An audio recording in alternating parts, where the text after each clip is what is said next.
Nice. Because on this day, In 1956, Gary Langan from the English avant-garde synth-pop group Art of Noise was born.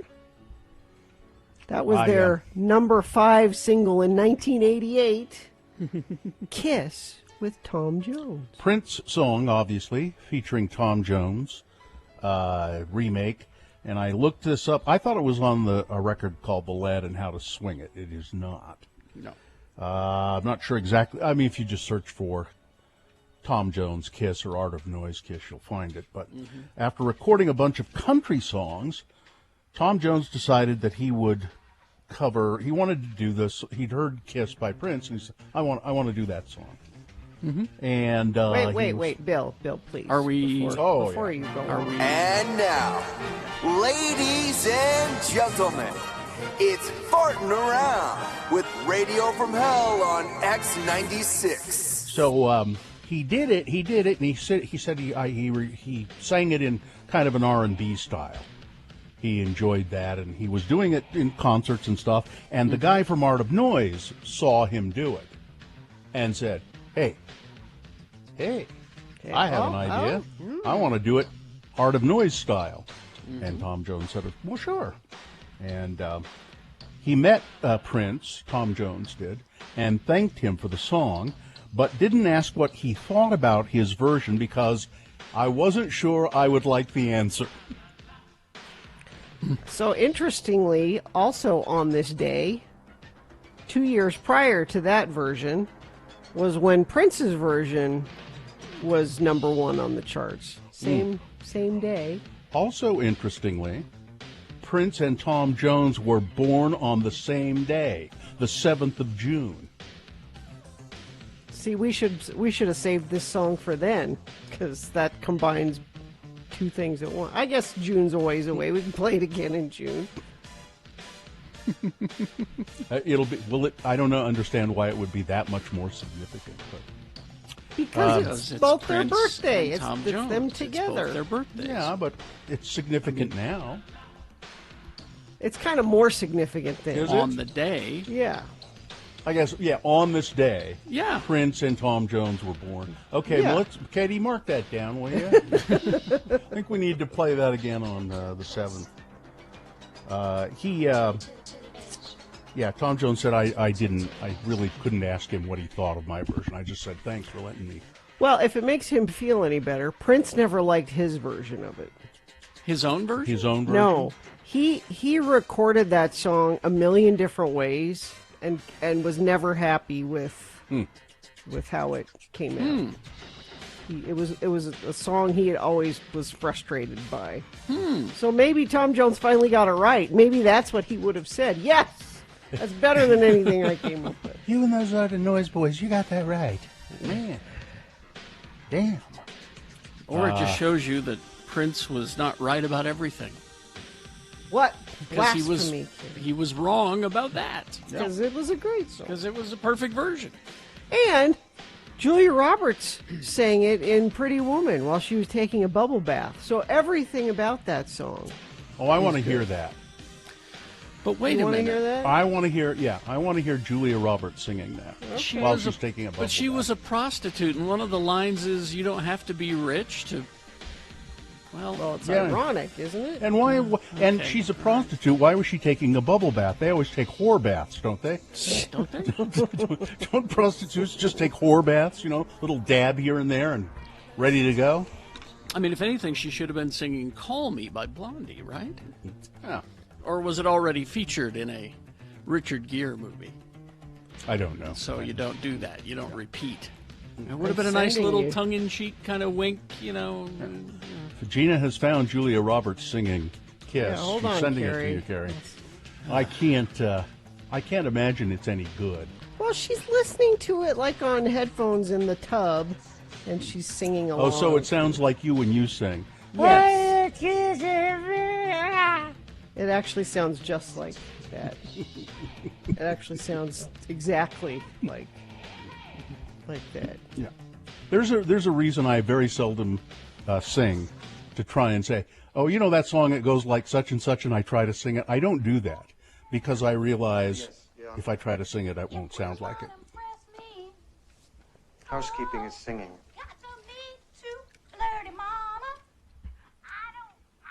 Yeah.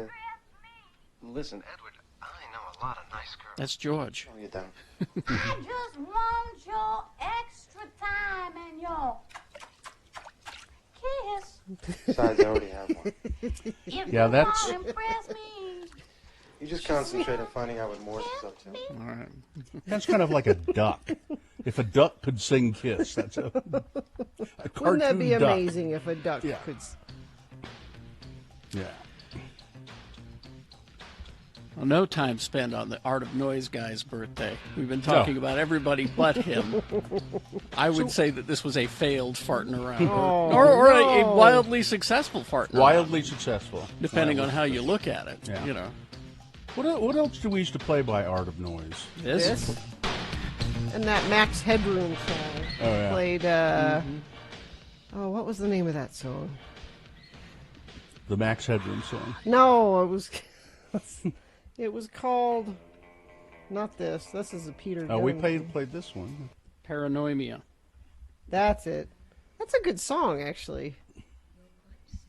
Look, I must have a star on my door. Or better still, a door. Oh, swing doors, huh? Okay, doors. Swing.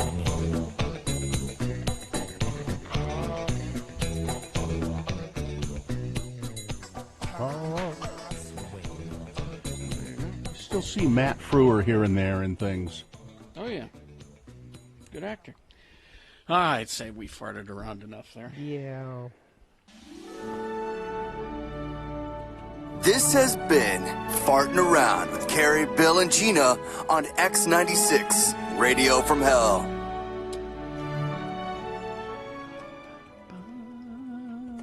Such majestic music Yes. for farting around. Let's get the show underway then. I Yes. guess we'll do your check-ins at 877-602-9696. How's your weekend? Huh? How was it? Mine was terrible. Oh, I'd be are you happy gonna to tell tell us you all about it. I'd be happy to tell you all about why it's so terrible. But I don't want to hear about my weekend. I want to hear about your terrible weekend.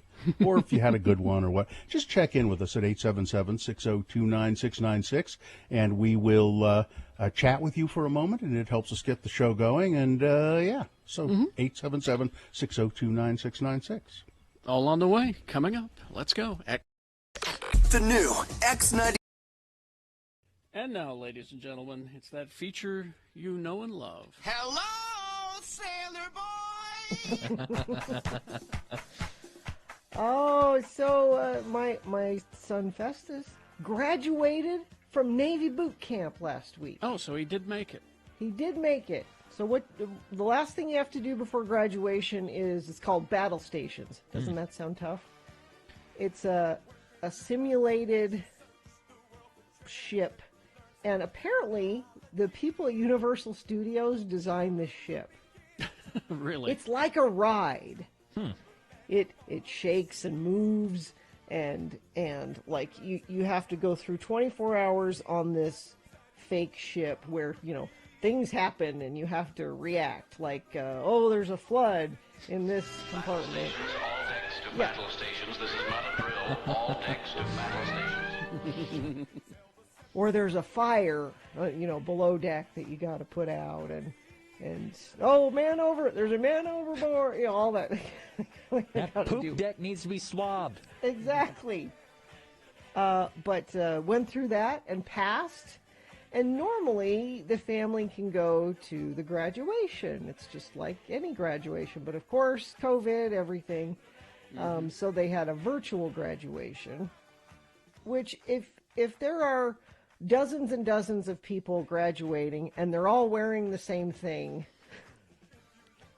I couldn't see him, and there was and no they all way. have the same haircuts too. Yeah. Well, and they're all wearing masks. So Oh, it's, well, yeah, it's you- this. I think that's you. Yeah. So I watched it, but I couldn't see him. But after graduation, I got a text from him. He got his phone back. He hasn't had his phone for 10 weeks. That's right. For some reason, they're on real world blackout or Yeah. something like that? They're not allowed access to the real world.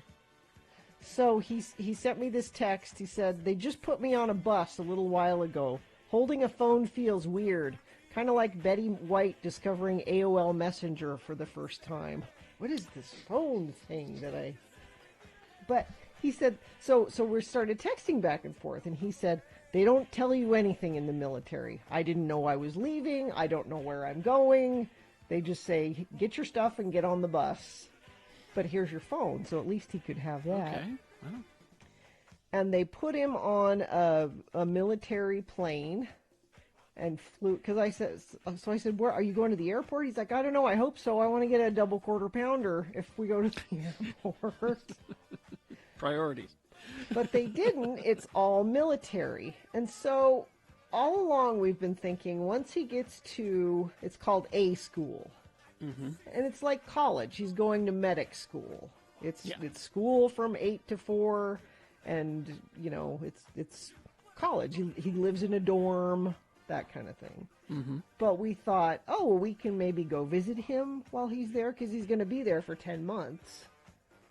And his wife is supposed to leave this week to go look for an apartment close by base, because in regular times he could go off base and like go to dinner with her or whatever, and on the weekends he could go stay with her during the weekends. Not now. None of that. Nope. He cannot leave the base for 10 months. Wow. Now she, because she has a military ID, can come on base and visit him. She can't stay there with him. But, they screen you. But he is not allowed to leave. There's no liberty. There's no... So, now, this is 10 months. I am hopeful that this COVID thing will be much better in less than 10 months. But potentially, I could not be in the same room with him for 10 months. Wow. Is that crazy? I don't care for that. But on the other hand, I'm glad they're trying to be safe and that they have restrictions like that. It's kind of like when we were talking to Amy Donaldson earlier, and she was talking about how in the NBA they have their bubble and they had to stay there and everything. But the NFL, they come and go, and this is a military bubble. Well, I guess you'll have to get used to seeing him on Zoom, I suppose. Well, so this is the thing that's finally going to get me to buy an iPhone. Hi, Gina. Welcome to the wonderful world. so we can FaceTime and stuff. But I'm a little depressed at the thought of not seeing him for that long. I'm hopeful that before 10 months is over that will change. But I wish. No. Good luck. Yeah. I don't think it's going to happen. Because where he is like school, and he has a phone and stuff, he's going to see if he can find a time maybe where we can hello sailor, where he actually calls in, which would be... Oh, that'd be fun. Which would be nice. So. Well, there you go.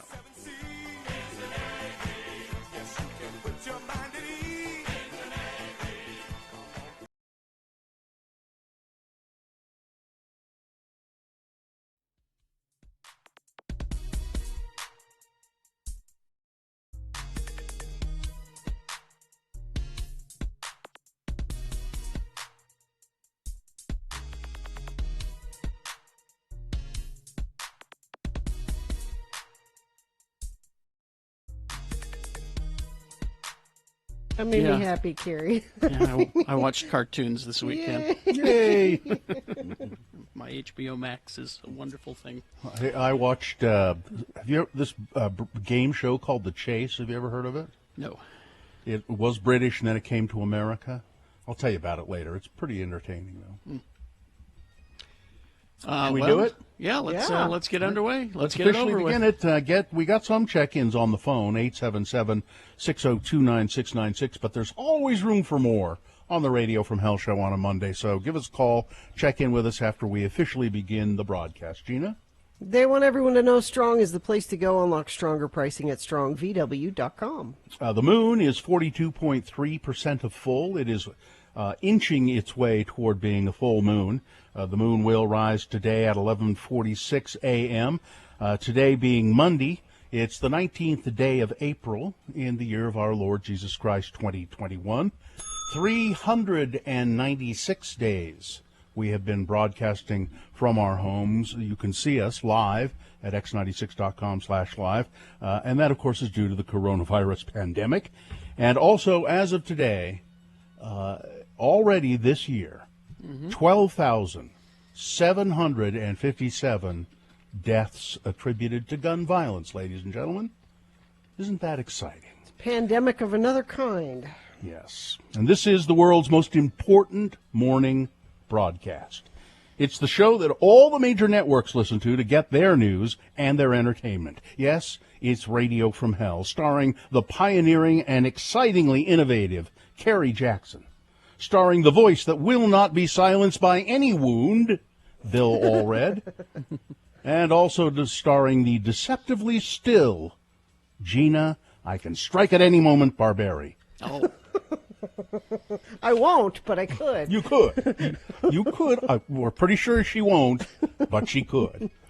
Katie, for sure, is our producer in the studio in downtown Salt Lake.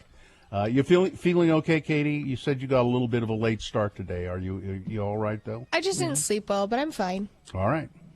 And Miriam and Skip helping out as well in the producer's booth.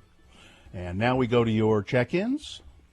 877-602-9696. Let's begin with Madison. There we go. Hey. Hi, Madison. Madison. Hey, guys. How are you? Fine. Good. Madison, do people call you Maddie? Yes, they sure do. Do you like that, or do you wish they wouldn't? I like both. I like my real name. I have no queef with Okay. it. All right. Do So you what do look you got? like Daryl Hannah? No. So what have you got going today? You know that's where that name comes from. Nobody was ever named Madison before that movie. It did not show up on. Go ahead, Madison. My parents named, I don't know, maybe it's the same person. I've never actually seen the movie that my parents named me after, but The Mermaid and Splash. Yeah, that's Daryl it. Hannah. Okay, yes, then, Yeah. See, I've just never seen the movie, so I wouldn't know.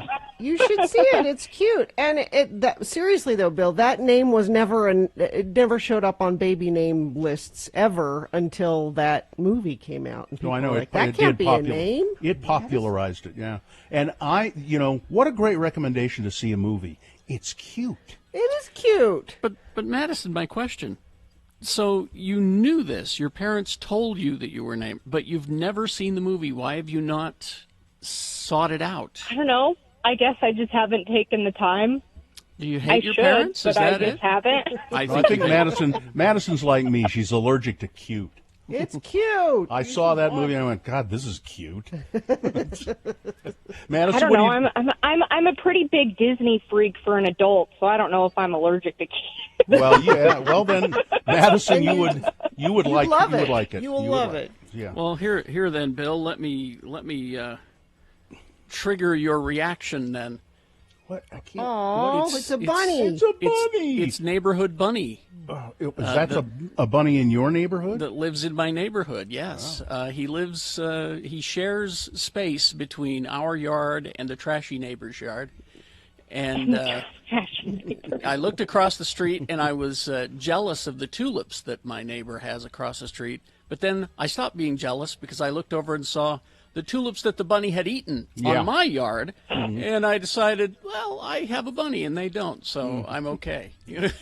Madison, did you call us to fart around like this, or did you have something you wanted to sort of add? I mean, hey, I'm open-minded to whatever. I mean, I know you just said to check in about your weekend. I listen to you guys every morning when I'm driving to my first store. I'm a delivery driver, so I wake up at like the crack of dawn. Yeah. More so still in the middle of the night. I'm waking up at like 2 a.m. Well, that's the ass crack of dawn. That's not just the crack of dawn. the ass crack of dawn. So, yeah, I just backed into my receiving dock at Winco, And yeah, so I just listen to you guys every morning. But I initially called to say I have Sundays off work, but Saturday night when I got off work, I flew to Texas to pick up a puppy. Oh, and then wow. I flew back yesterday. Wow. What kind of puppy? A Dalmatian. Oh. Spot, Dot, what'd you name it? I named her Kita. Kita. Kita from Atlantis, The Lost Empire. Okay. All right, Madison, listen, you have one assignment. We need you to call us in a week after you have watched the movie Splash, okay? Okay, I'll call you in a week after I've watched the movie. Okay. Listen, Eugene Levy and John Candy are in it, so there are a couple of very funny performances. There's some funny stuff around all that cute. All right, Madison. Hey, well, sounds like a plan. I'll keep my word. See you later. And you get to see Daryl. Have a good day, guys. Daryl had his bum. Yeah, that's sure a treat. It was then. Bradshaw. Hey, Bradshaw. Good morning. Good morning. Hi. What do you got going on this week, Bradshaw? Just more work. It never ends, does it, Bradshaw? We're out here building America with the shortage on all the building materials. Oh, there is, huh? Oh yeah. Yeah, you want to buy a 2x4, Bill? They're $100. No, thanks. I got one. They are. They're like really expensive. Okay, well, I got one. I've got it. I have it. I could go downstairs and get it if you want to see it. That's okay. You could sell that online, Bill. Make some money. No, I'm banking it. I'm waiting for the price to go up even higher. I have one 2x4. Well, Bradshaw, thanks for checking in with us. Anything you want to add before we say goodbye? Yeah, I thought I'd bring everybody down. So if this Derek Chauvin character gets away with murder, this country is going to burn, I'm afraid. Well, people are going to be mad no matter. There will be people in the streets, just different people, depending on what the outcome is. Oh. Well, I don't, afraid. I rarely try to get my hopes up about these kinds of things, but I don't know. I have kind of a good feeling about this one. Me too. Because, I mean, we've got 9 minutes of video. I mean, we've all seen it. Yeah, how do you see that and know that not just America, but the entire world protested? The entire world came out of the streets. Yeah, they handpicked these jurors, though. They handpicked these jurors. Well, all jurors are handpicked. Yeah, I have a pretty good sense that this, and I also have a pretty good sense that, well, I mean, you got your own cops who are saying, yeah, he shouldn't have done this. You know, cops on the same force. His boss even said, yeah, that was screwed up, and he shouldn't have done that. And the defense was pretty. If you listen to some of it, was pretty damn weak. So yeah, the defense was very weak. So I don't know. Anyway, thanks, Bradshaw. Listen, Bradshaw, don't be such a downer. Go build America. And if you needed to before, I got one that'll let go at a price. I might hit you up on that. All right, see ya. Okay. Let's see, 628. Let's go ahead and do some traffic here, Gina. Why don't we? Traffic lights are malfunctioning 27th North, 6th West, up to North Ogden. Treat that as a four-way stop. Crash at the exit ramp from I-15 southbound to 1400 North in Springville. 2 cars are on the right shoulder there. And what do you see? I don't know. You need to tell us. Only if it's safe for you to do that, though. Text it to us, 33986. All right, 628. Let's get things going. It's a Monday show. We've got, of course, your boners coming up. Bill Frost telling us what's on TV. Amy Donaldson with sports in the next break. Also, Big Boy News and Opinioendo, all coming up. And we got stuff to give away, so stand by for that. X96.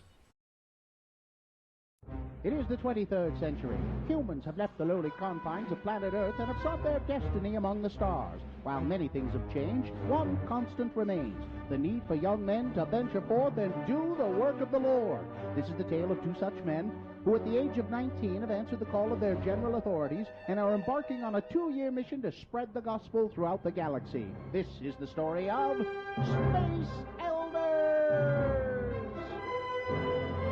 We join our elders as they arrive on Vulcan.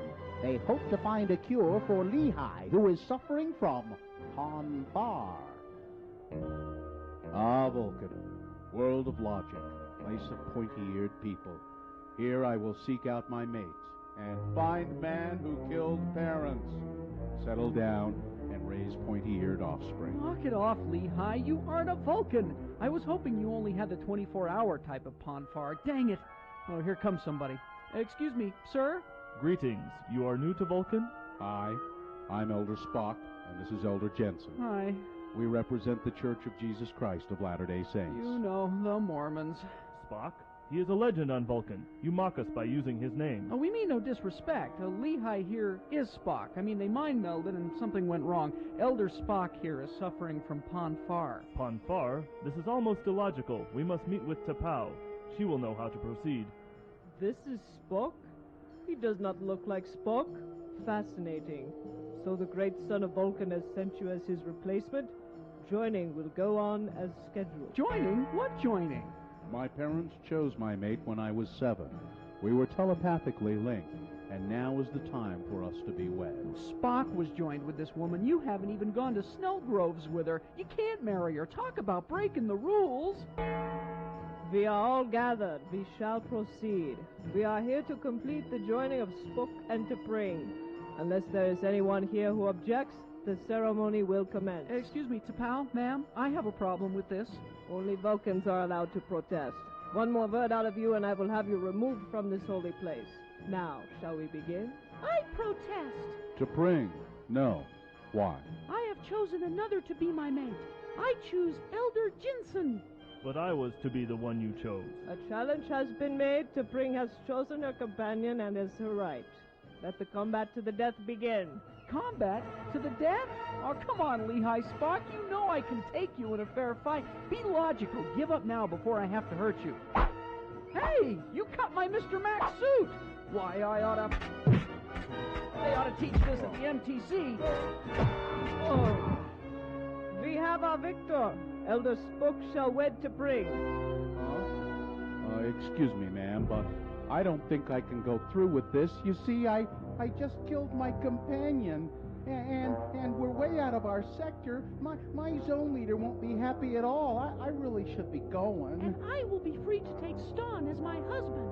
Is this the end of Butch? Will Zone Leader Hansen really be upset at Lehi for killing his companion? Will Spock show any emotion when he finds out that his fiancée has married another? Tune into our next episode to hear Butch say... Hey, man, be careful. Do you have to drag my body all over every rock? Butch, you're alive! Shh, keep it down.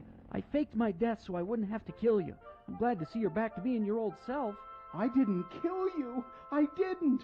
I don't remember much of anything about the past week, Look, though. just drag me back to my hyperbike and I'll tell you all about it. Well, we left the quadrant.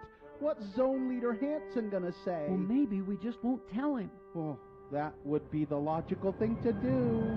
Huh?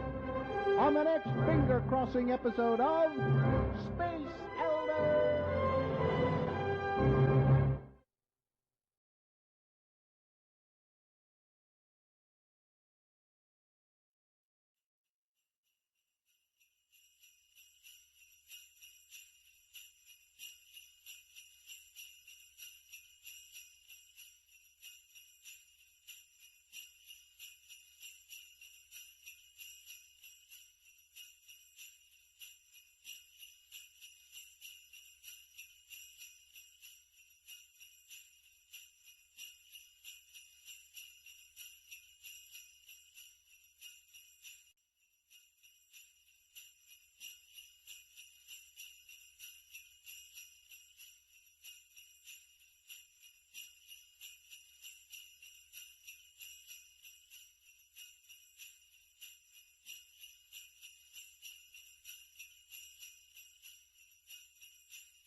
6:35. We got sports with Amy Donaldson coming up in this break. Also, right now, Big Boy News and Opinioendo, brought to you by. At University of Utah Health Plans, they provide medical and pharmacy services that meet you right where you are. For those without insurance, there's a special open enrollment period now through August 15th. Enroll today at uofuhealthplans.org.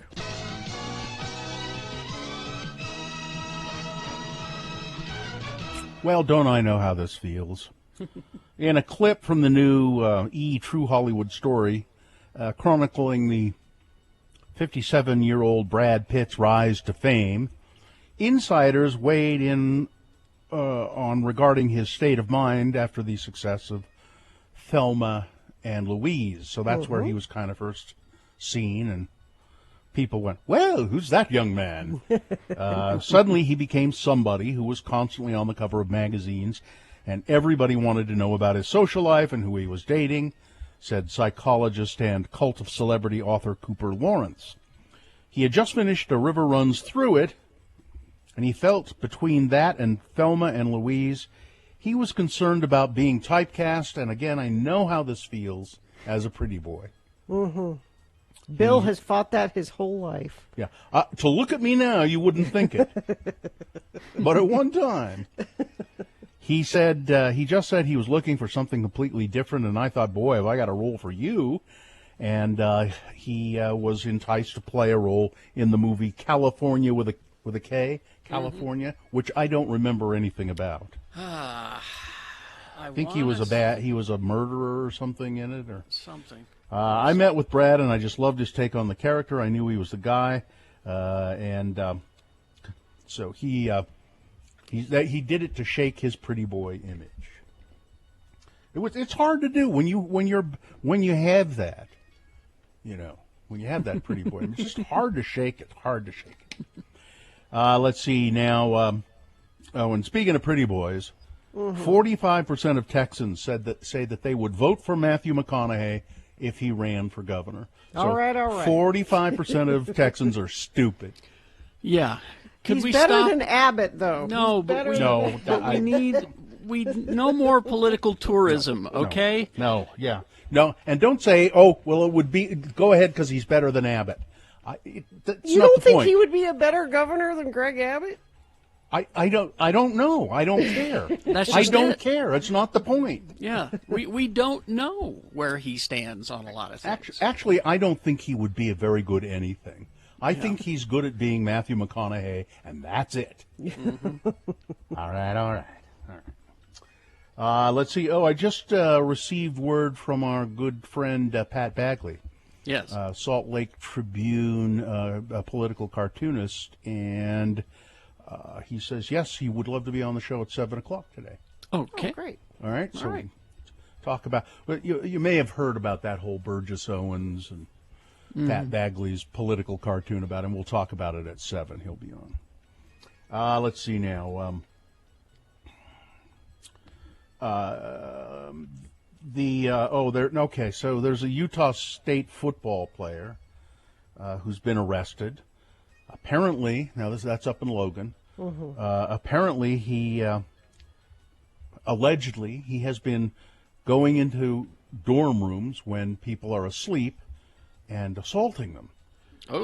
According to arresting documents, several individuals who live in the Living Learning Center on USU campus told police that Izzy Kalani Vaifuo was seen walking around the building and had entered several rooms on different floors.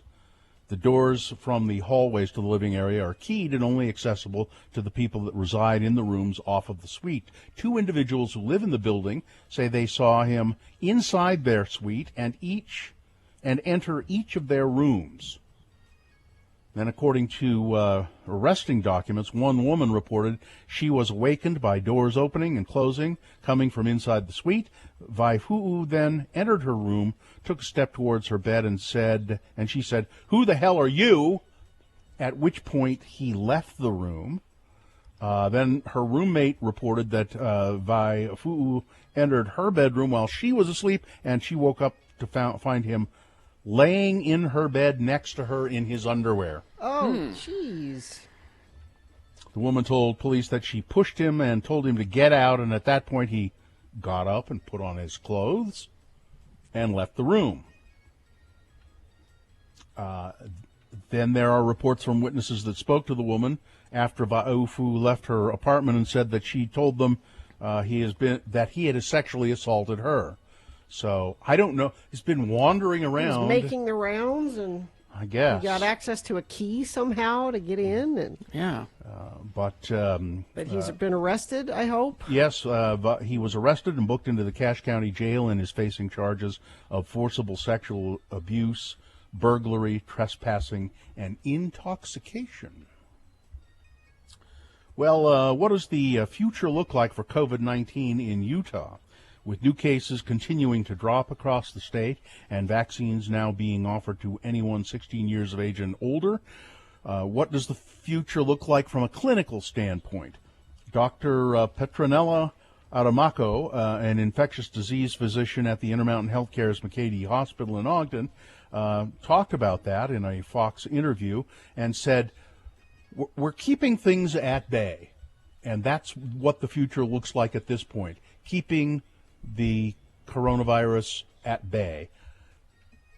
Not apparently eradicating it. That's not going to happen. No. But we will hopefully be able to keep it at bay. And can I say, I heard over the weekend a news report, I think it was Friday or Saturday, and it said, just 2 people died today. Don't do that, news. Those are 2 people with families and friends that love them, and saying just 2, like, oh, well, it wasn't so bad, only 2 people died. Don't do that. Just report that 2 people died, and in our minds we'll say, well, that number seems to be better than it has been, but that's still 2 people that died. Don't do that. Governor Spencer Cox said COVID-19 cases are dropping and vaccinations are climbing, meaning that we could start terminating public health orders pretty soon. That's according to reports at his monthly news conference. He seems pretty confident that things will be much better and the state will drop almost all mandates. But remember, people are so now people are really itching to travel, and they are traveling, and they're going. Maybe a lot of people are going to national parks. Well, even if there is no mask mandate in the state of Utah, there probably still will be in a national park, because the state doesn't control that. And at least at this point, if you go to the national parks, you're going to have to wear a face mask.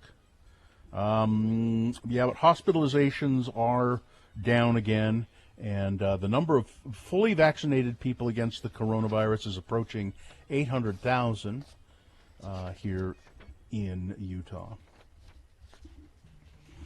Let's see. Minneapolis. The city, the state of Minnesota, bracing for a verdict in the Derek Chauvin case, the Minneapolis police officer who was accused of murdering George Floyd. Closing arguments will begin today, probably in about an hour and a half from now, in Minneapolis, and there are National Guard troops in place. There's a heightened police presence. Things have been relatively calm, though. Now, it doesn't. Again, when Gina says, "Don't say just 2," it also I don't think it helps when news people say tensions are rising. Tensions are rising in the Minneapolis area. People are they're staying inside. There hasn't been a lot of overt protest, and what there has been over the last few days has been peaceful. So it doesn't help to say tensions are rising just because you think the tensions should be rising in that city. How much time do we have? We've got one more story. I mean, unless Amy has a lot of sports. I was just interested in this. I saw it today in the New York Times. It's about the One America News Network. Oh yeah. And this is this is now months after the inauguration of President Biden. One America News, a right-wing cable news channel available on about 35 million households. But that doesn't mean the 35 million households are watching it. It just means that it's you can get. I haven't checked to see if we can get it or not on. We have it on our cable. On Xfinity. So, yeah. It says they have continued to broadcast segments questioning the validity of the 2020 presidential election. OAN correspondent Pearson Sharp said, well, there's still serious doubt about who's actually president.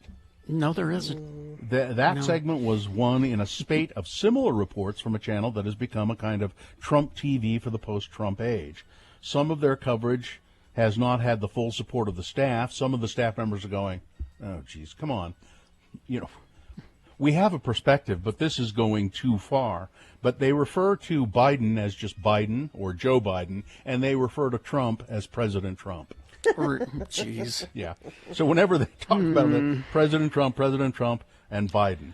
So I just, you know, if you're having a conversation with somebody, whether they're in the news or whatever, if it comes up that they don't think that the election was you know, straight legitimate. up and legitimate, just turn around and walk away. Yeah. Just There's ignore them. There's no just convincing no- them. yeah. There's no point. Yeah, I mean, just walk away because you're dealing with a crazy person. Yes. If you really want to do something positive, try and get them some help.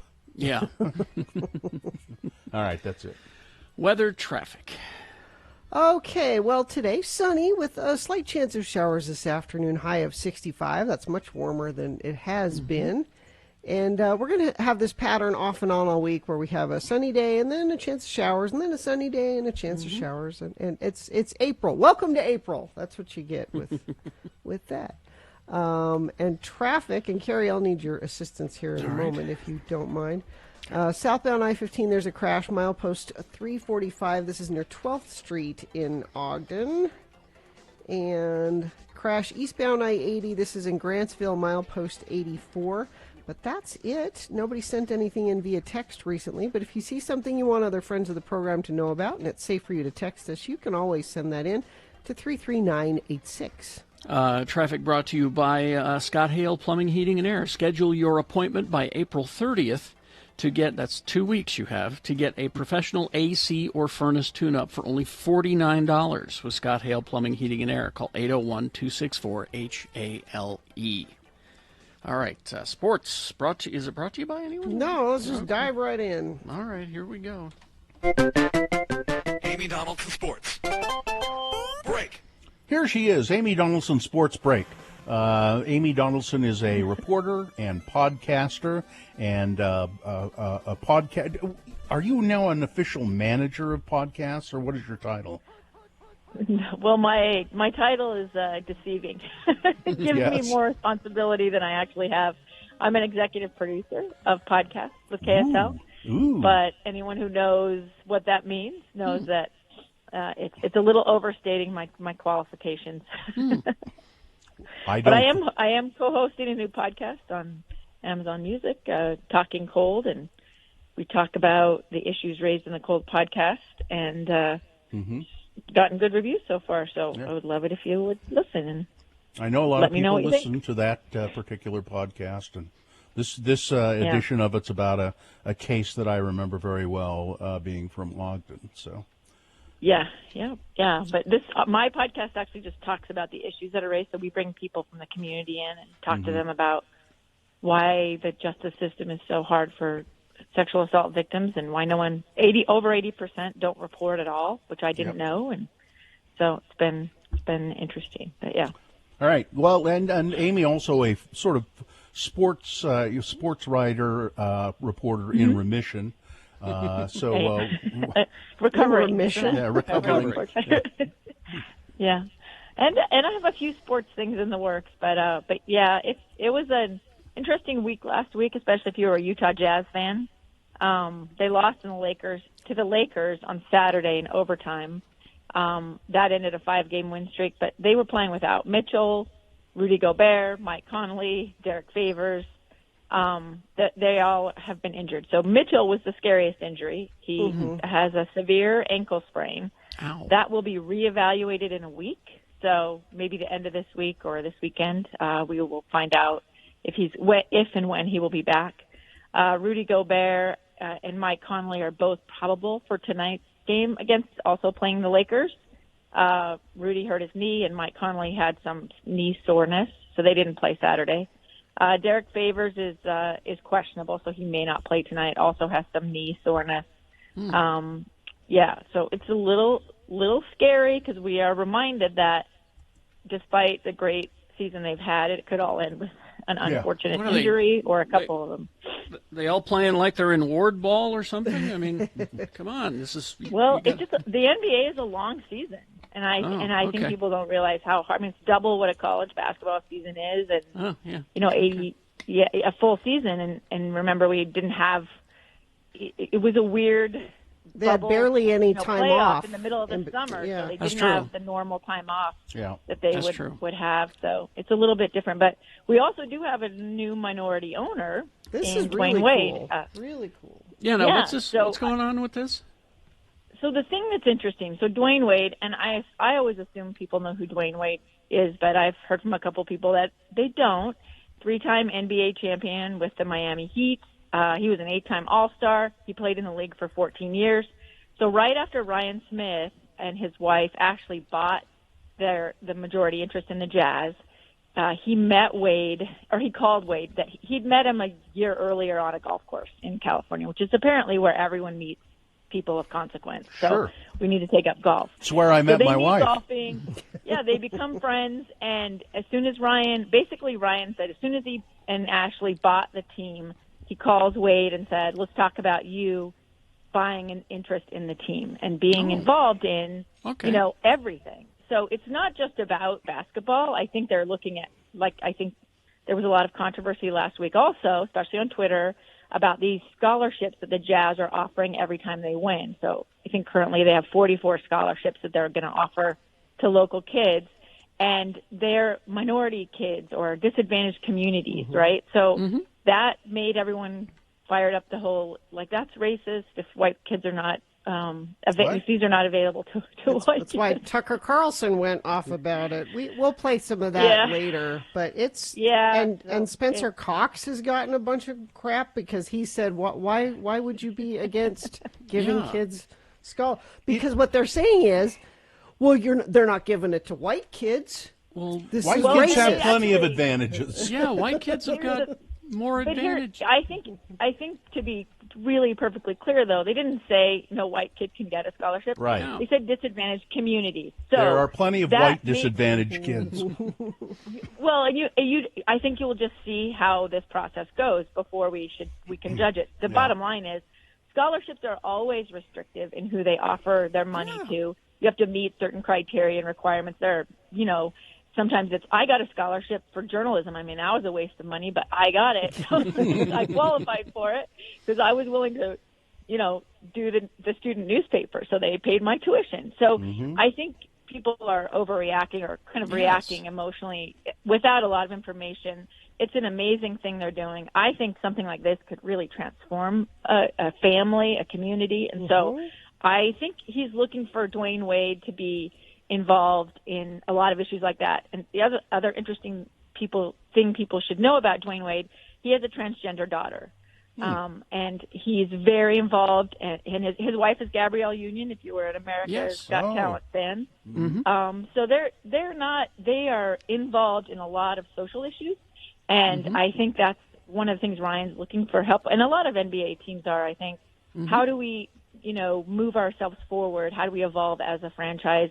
And still play amazing basketball and win championships and do all the things that sports people love. So I think it's going to be an interesting partnership. I think people are going to be really happy with the kind of person Dwayne Wade and his family. They are quality people. Yeah.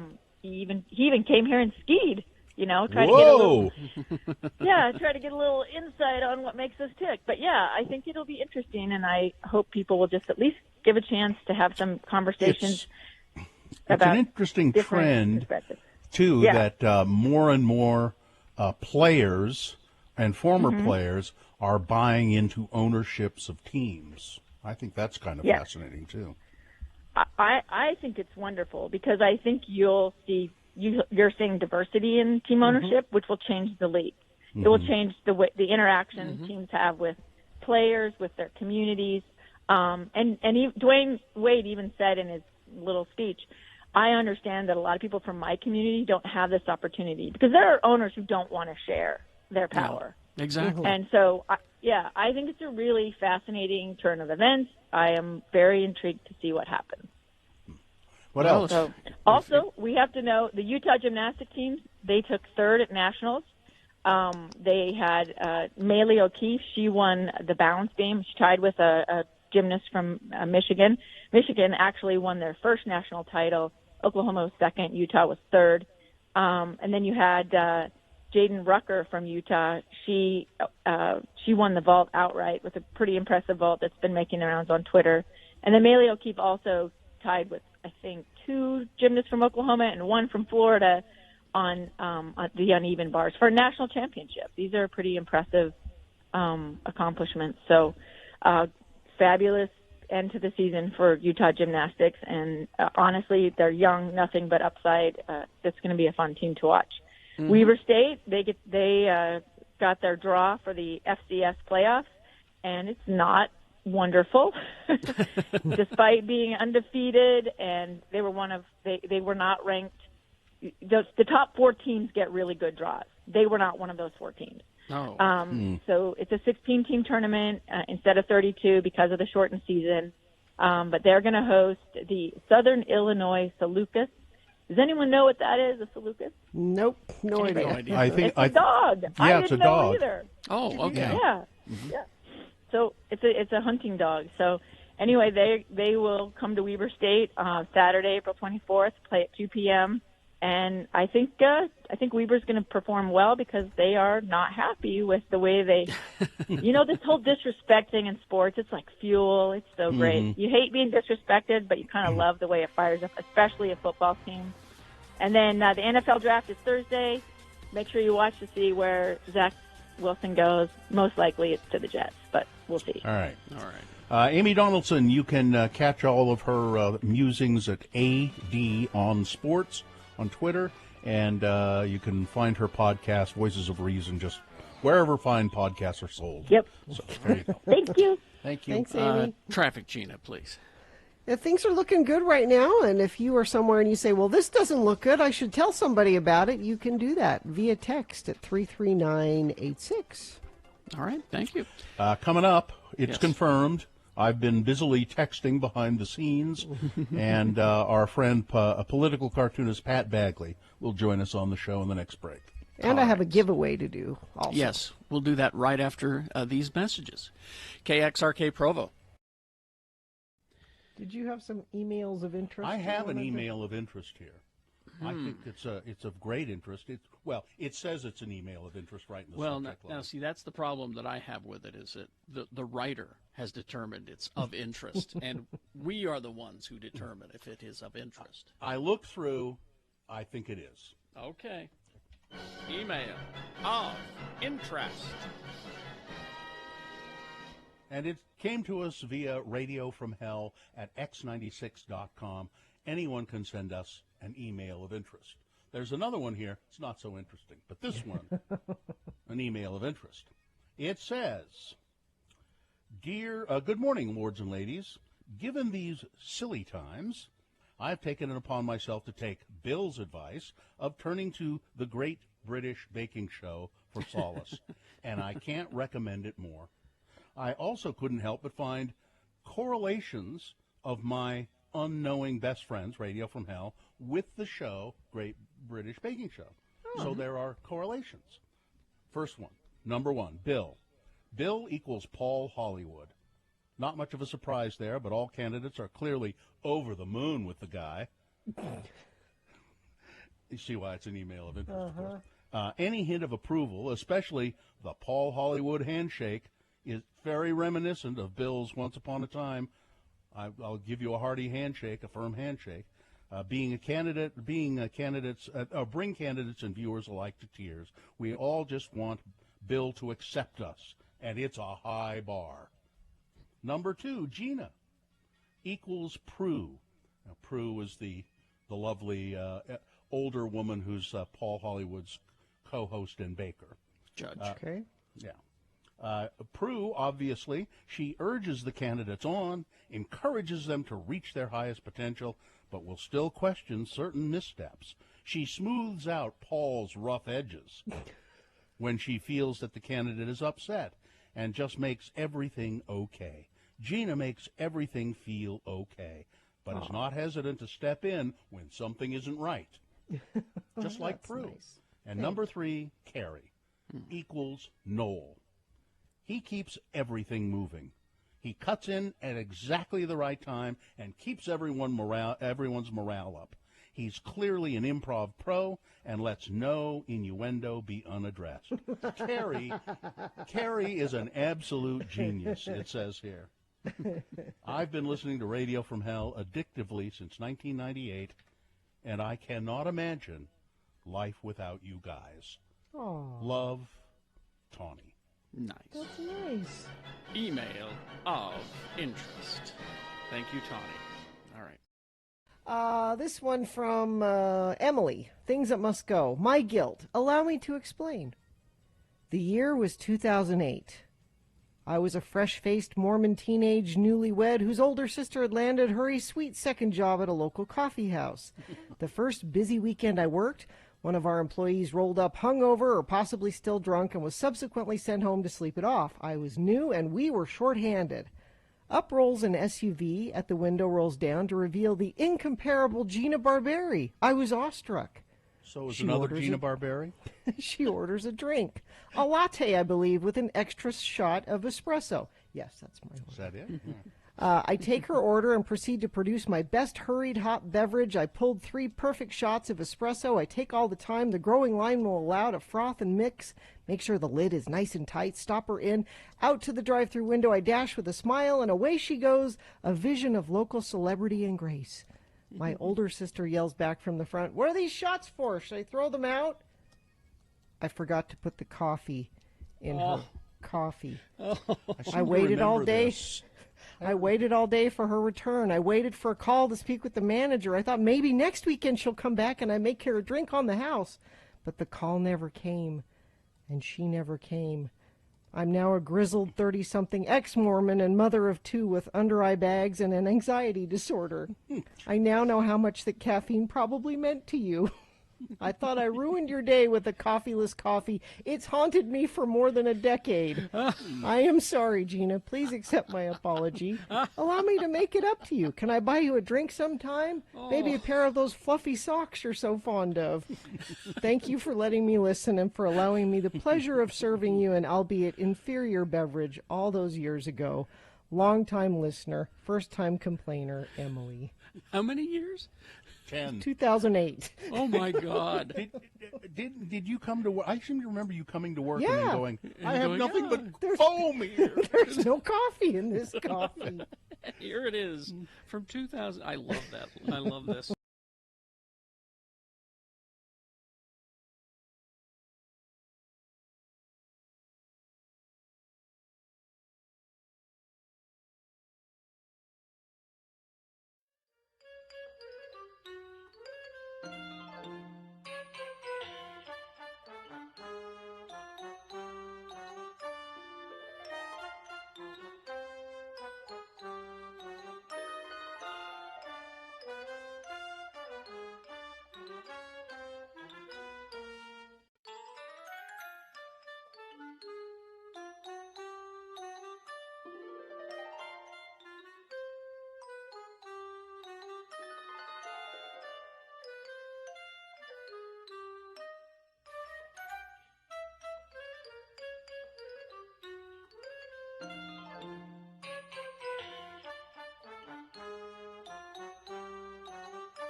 .704, and before we talk to Pat, let's do the contest real quick.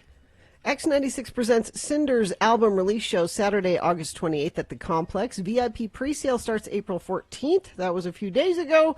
Use the promo code No One's Home at checkout. General admission tickets go on sale today, it looks like. Get tickets at showclicks.com, or you could win some from us right now. If you text this keyword, you'll have a chance to win.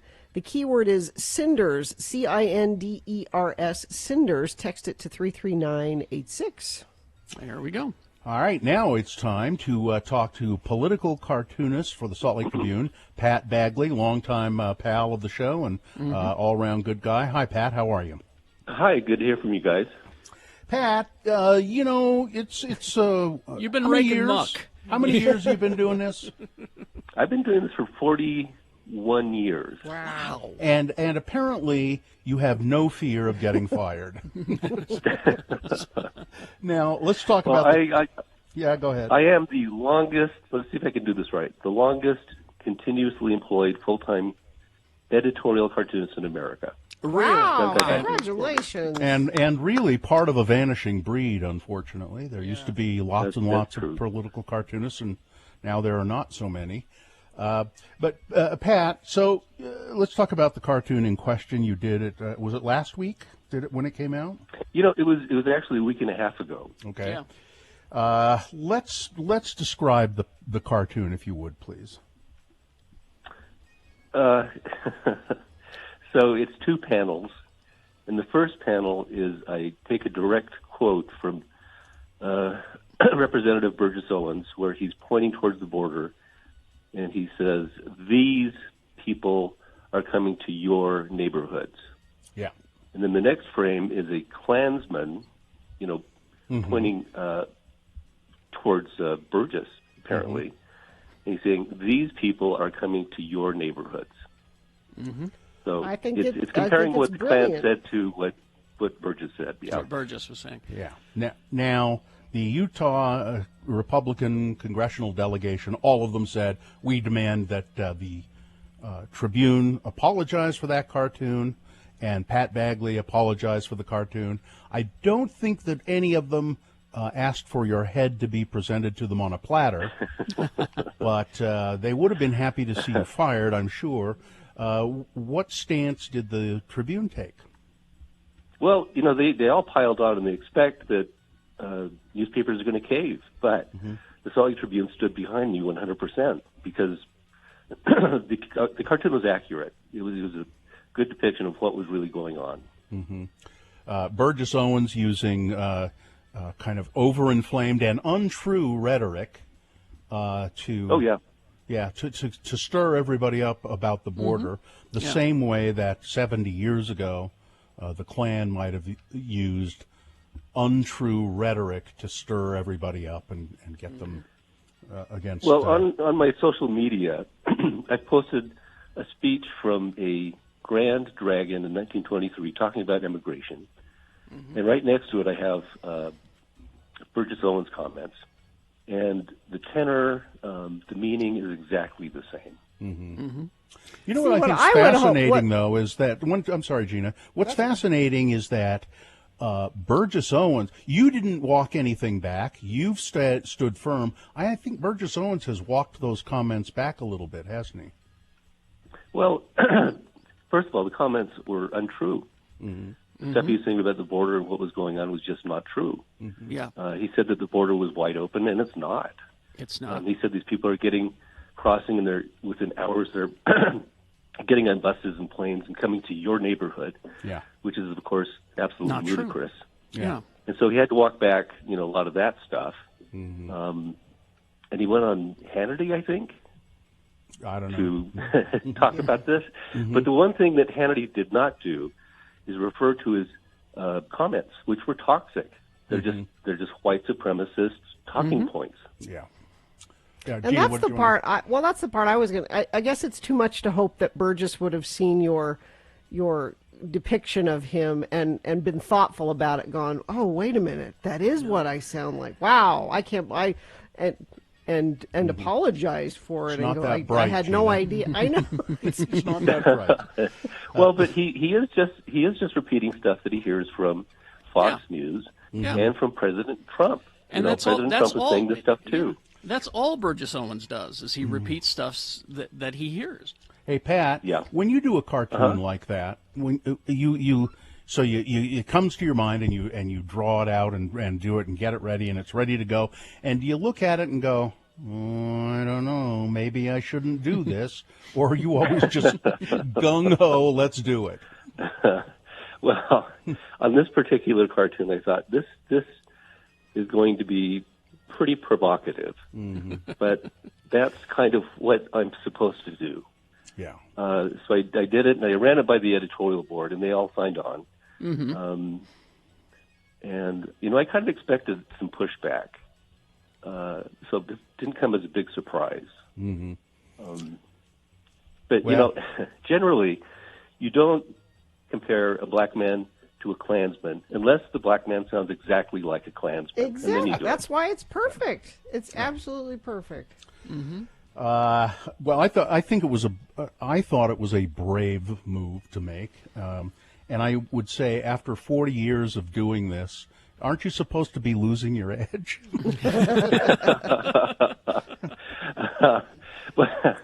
Well, it's just kind of the moment that we're in, where I have never known American politics to be this toxic, this radioactive. Exactly. And I think that I have been preparing for this for the last 40 years. This is your time, man. I'm ready for it. Yeah, bring it on.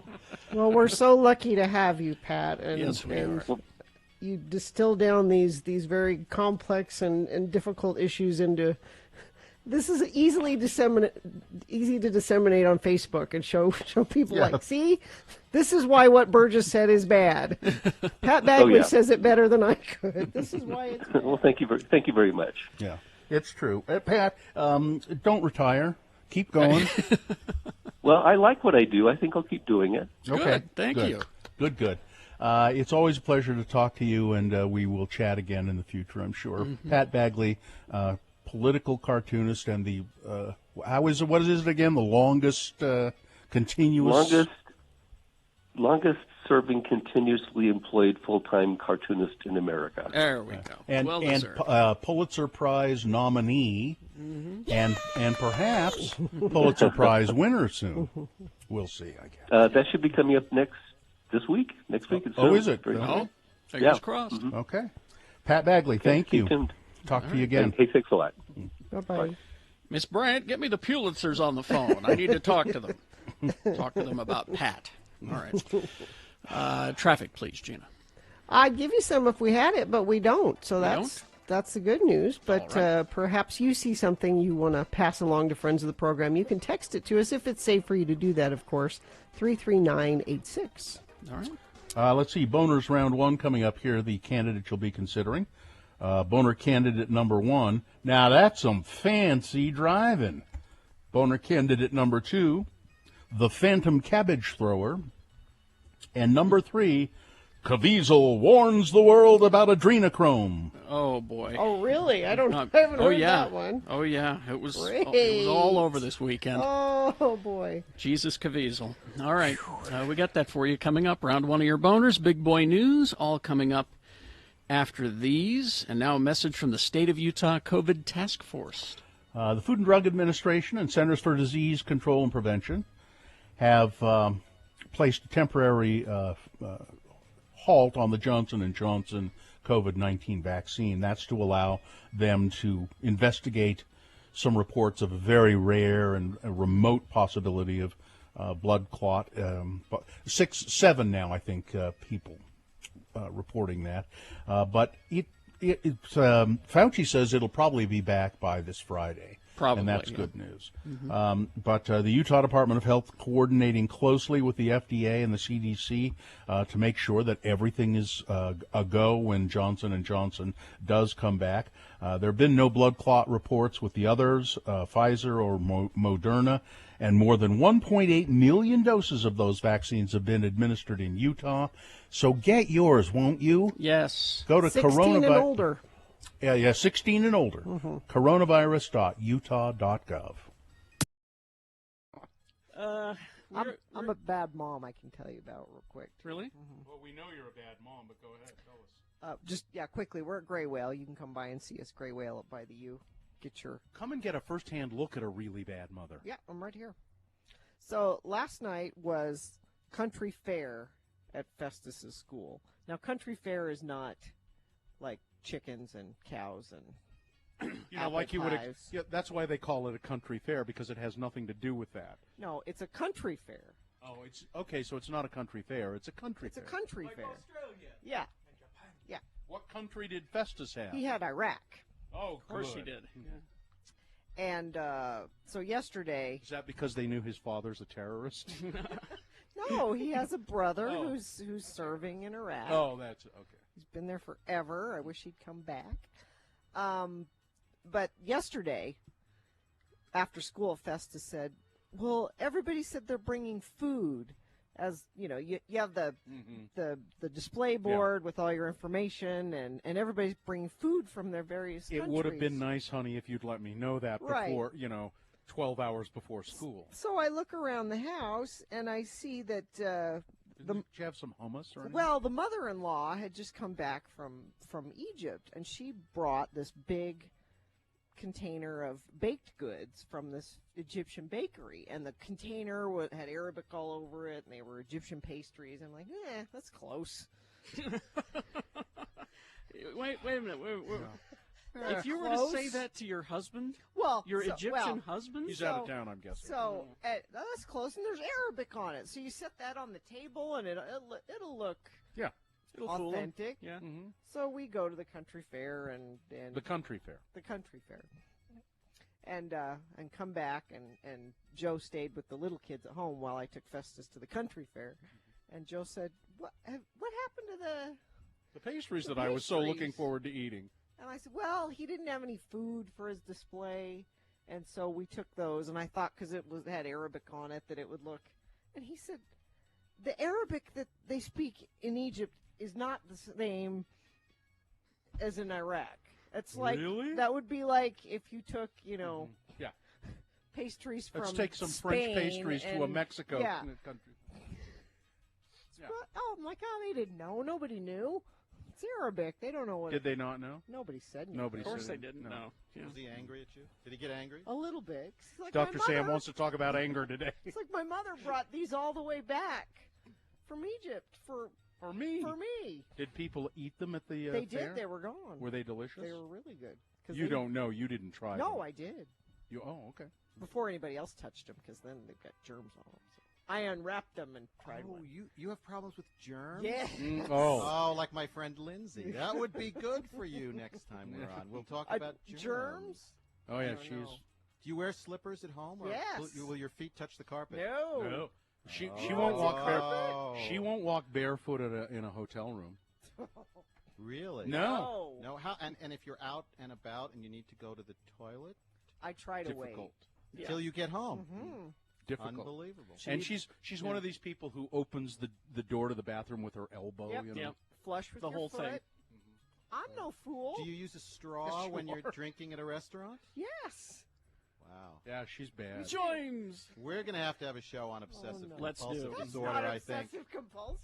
It's being cautious. That's Dr. different. Sam. Cautious? You can argue with Dr. Sam? Cautious. I don't think you're going to argue with Dr. Sam.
Mm-hmm. 7:19 right now, And you can see us broadcasting live from our homes at x96.com/live. If you got the stomach for it. Yeah. Not for the faint of heart. No. But we've x96.com/live, and you can see us there. And as we go throughout the rest of the show, till 10 like a.m. in the news, we'll have pictures and stuff that you can see there. So we were interviewing Pat Bagley about that cartoon. We had the cartoon up on the screen. So there's many reasons, except for that seeing us part. Many reasons to watch. Join us here. But let's get started now with round one of your boners. Here we go. 3 news stories. These are examples of bad, stupid, or funny human behavior. And you will decide with your vote of these 3 candidates which one is the worst, which one deserves to go forward to boner fight and possibly become boner of the day. Winning here does not make it boner of the day yet. It secures it a spot in the Boner Dome. 2 boners enter, 1 boner leaves. This is round 1. We'll get a winner here. Then we have round 2 at 8:20. 3 more, 3 different candidates. We get a winner there as well. We'll take both of those winners and put them against each other at 9:20 this morning is when you will decide boner of the day with Boner Fight. Right now, pick a champion from this. Round 1 to send forward. 2 candidates now, a third after the news. Once you've heard all 3, then you'll vote, and one of you lucky random boner voters will receive. I can't buy it, gotta win it. Fabulously stylish Radio from Hell Boner t-shirt, which you can pick up. We have office hours from 9 to noon at 50 West Broadway on the 2nd floor. Boner candidate number 1. Now that's some fancy driving. The DUI strike team in Las Vegas and members of several law enforcement agencies investigated a vehicle on a pedestrian bridge late last week. According to troopers via Twitter, the team arrested a driver on suspicion of DUI after the driver's vehicle became wedged on a Las Vegas Strip pedestrian bridge. The car was resting in between a pedestrian walkway near the Encore Resort and Casino. It was not yet known how it got... Now, if you've been to Las Vegas, picture those. Yeah. You know, there's an escalator or there are stairs or an escalator, and you can go from a casino out onto the pedestrian walkway and walk across and go into another casino, or you can walk down some stairs or take an elevator down to street level. Mm-hmm. And there are a bunch of them, and there's this car. Yeah. If you go to x96.com/live, you can see it. It appeared to climb up on a ramp of some kind to get up there, but there it is. Weird, but they did arrest somebody for DUI, so...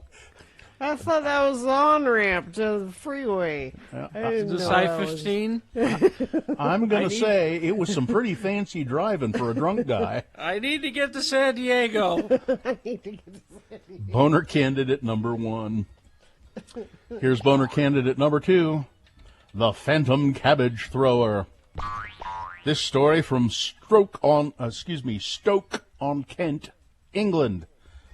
A Stoke-on-Kent neighborhood, no, I don't know why it's called that, and I didn't look into it, is being terrorized by a phantom food thrower after cabbages, broccoli, and even feta cheese have been hurled into family gardens. Cabbage. Claire Middle was stunned to discover the first cabbage that had been thrown into her backyard on March 10th and initially thought it could have been some children messing about. But no, a month later she discovered another cabbage, along with a wheel of cheese, had been thrown over her fence.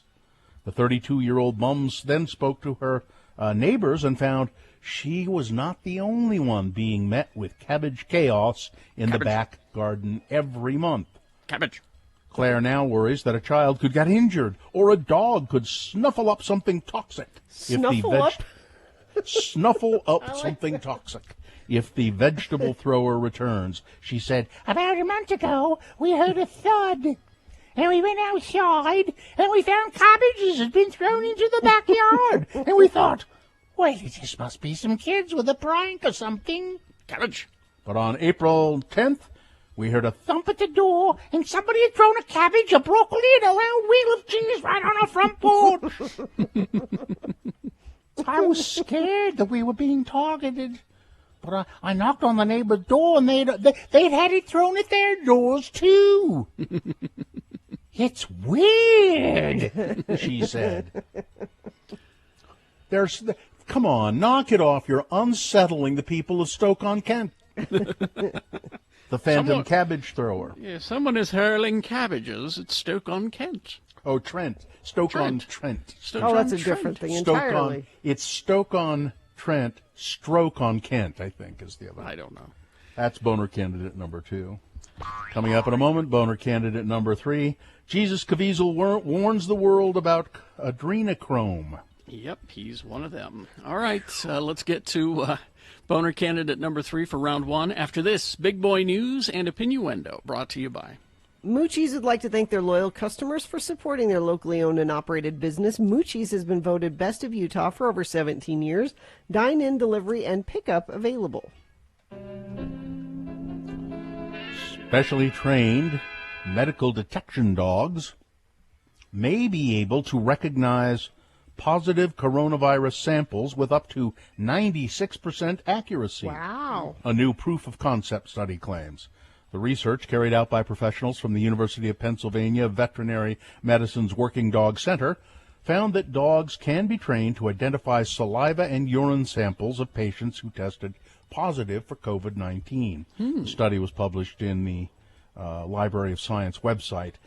A unique odor associated with SARS-CoV-2 infection present in human urine as well as saliva provides impetus for the development of odor-based screening, either by electronic, chemical, or biological sensing methods. So the fact that the dogs can sense it means you could probably develop a machine that could do it as well. Or you might just use dogs. That would be better. However, should I just train my dog? Because that would be handy. Because she's already here. Well, but if they train your dog, she's going to want to move, to a place where she can work harder. Not enough opportunity here, Mother. No, yeah. I don't want to live in a house of vaccinated people. That's no fun. However, there is a certain concern for training such dogs because the ultimate goal would be for them to detect COVID-positive patients in a public setting and not from such samples. So training could be kind of dangerous, and they would be had to be trained to be around people who have tested positive, and so they don't know quite where they're going with this research, but it's interesting that they found it out. Governor Spencer Cox, now he cannot sense COVID from somebody's urine. He can't snuffle it out? No, he can't snuffle it out. But he's pretty excited that Utah is closing the gap in vaccinating its ethnic minority populations against COVID-19. The nationwide pause in doling out the Johnson & Johnson vaccine could put a speed bump in those efforts. A month ago, 18,700 Latinos had been vaccinated statewide, Governor Cox said Thursday during his monthly news conference. Similarly, the number of Asian Americans in Utah to get at least one dose of the vaccine has risen from 6,900 to 31,500. And the number of black Utahns vaccinated is up from 2,400 to 8,400. Yeah, but how many white Utahns have been vaccinated? Why are you just talking about that's the important minority thing. population? I want to know you're being racist if you don't tell me how many white people have been vaccinated. Gina? What? I'm going to demand an apology. Shootings across the United States made for a harrowing and heartbreaking weekend. A weekend of gun violence. 3 people were shot and killed, 3 injured in a shooting at a Kenosha, Wisconsin tavern. A person of interest has been located and is facing a charge in that. In Austin, Texas, 3 people were killed after an apparent domestic situation. And the suspect, who is an ex-sheriff's detective, is still on the run. Oh, really? In Columbus, Ohio. 1 person killed and 5 wounded in a drive-by at a vigil for a victim of gun violence. The U.S. has recorded at least 50 mass shootings since the Atlanta area spa shootings on March 16th. That seems like it was so long ago, but it was a month ago. Also, last week's Indianapolis shooting, we're learning more about that. 19-year-old killed 8 people at the FedEx facility. He had the suspect had legally purchased the 2 assault rifles used in the attack, but he had previously been investigated by the FBI due to his potential for violence. His family had called authorities and said, "We are afraid that he's going to do something violent, either to others, but very possibly to himself." They used a red flag law and went and confiscated the shotgun that he had at that time. But that somehow didn't prevent him from going and legally purchasing more weapons. Seems like there's a flaw in that red flag law that should flag someone when they go try to purchase a gun that says, no, you can't have this. Yeah, it's the kind of situation that those laws are designed to address, but there's loopholes. I don't know. The laws are only as good as the enforcement. So really exciting, interesting news if you like space travel and all of that. NASA has flown a helicopter now on the surface of Mars. That's so cool. That is cool. The Ingenuity helicopter recorded an image of its own shadow as it hovered over the surface of Mars. It's a very small robotic helicopter, and it was the first machine from Earth ever to fly like an airplane or helicopter on another world. And so this is opening up a whole new area. Then you can fly it around all over the surface of the planet. Hey, let's go check that out. Let's go some stuff. Take samples of that thing we see over there. It's just kind of a cool looking little helicopter. It's got a big solar panel on top of it, and so I don't know how much more they'll do with it, or whether this was just a test whether they could to see if they could fly it or not. But man, it's really, really great. And Carrie, cereal lover that you are, yes, the Quaker Oats Company's Captain Crunch, yes, reimagining its cereal with 2 new bars. The Captain Crunch Treats come in 2 varieties that will remind you why you've been diving into bowls of Captain Crunch for so many years. Captain Crunch Crunch Berries Treats are made with red, green, blue, and purple cereal pieces that are drizzled with a sweet coating. Because they're not sweet enough, we have to drizzle them with a sweet coating. Well, there's also a peanut butter crunch flavor. So these are bars that have Captain Crunch that are basically cereal. They're candy bars, Yeah, cereal bars. And I don't know. I haven't had a bite of a Captain Crunch cereal in 30 years, probably. I won't eat Captain Crunch. Tears up the roof of your mouth. Rips up the roof of my mouth every time. I'll have Oops All Berries or the peanut butter one. Oops. And I remember the vanilla one. The vanilla one was really good. I liked that one. That's a Captain Crunch? That was a Captain Crunch cereal, yeah. Captain And the cinnamon crunch was really the best. And they don't have that anymore? They don't make that anymore, no. I had some cereal recently. First cereal I'd had in a long time. I think it was probably just grape nuts or something. That's not cereal. Yes, it is. No, it's rocks. It's a bowl of rocks. That's what that is. You just got to know how to eat them. Really? Yeah. That's the answer? Haven't you broken a tooth on them? I'm pretty sure you've broken a tooth. I remember you breaking a tooth. No. No? No, I haven't. I pour the bowl of cereal, put the bowl of cereal, pour milk over it, extra milk, and then I eat it the next morning. That's how to do it. That's how you do it. You leave it in the fridge. Well, that was one of their slogans for a lot of years, Grape Nuts. If you're not in a hurry, Yeah, so that's how I eat my Grape Nuts. All right, that's it. Weather, traffic. So today, warmer than it has been, 65 for a high, and sunny until later on when there's a slight chance of showers, about 30%.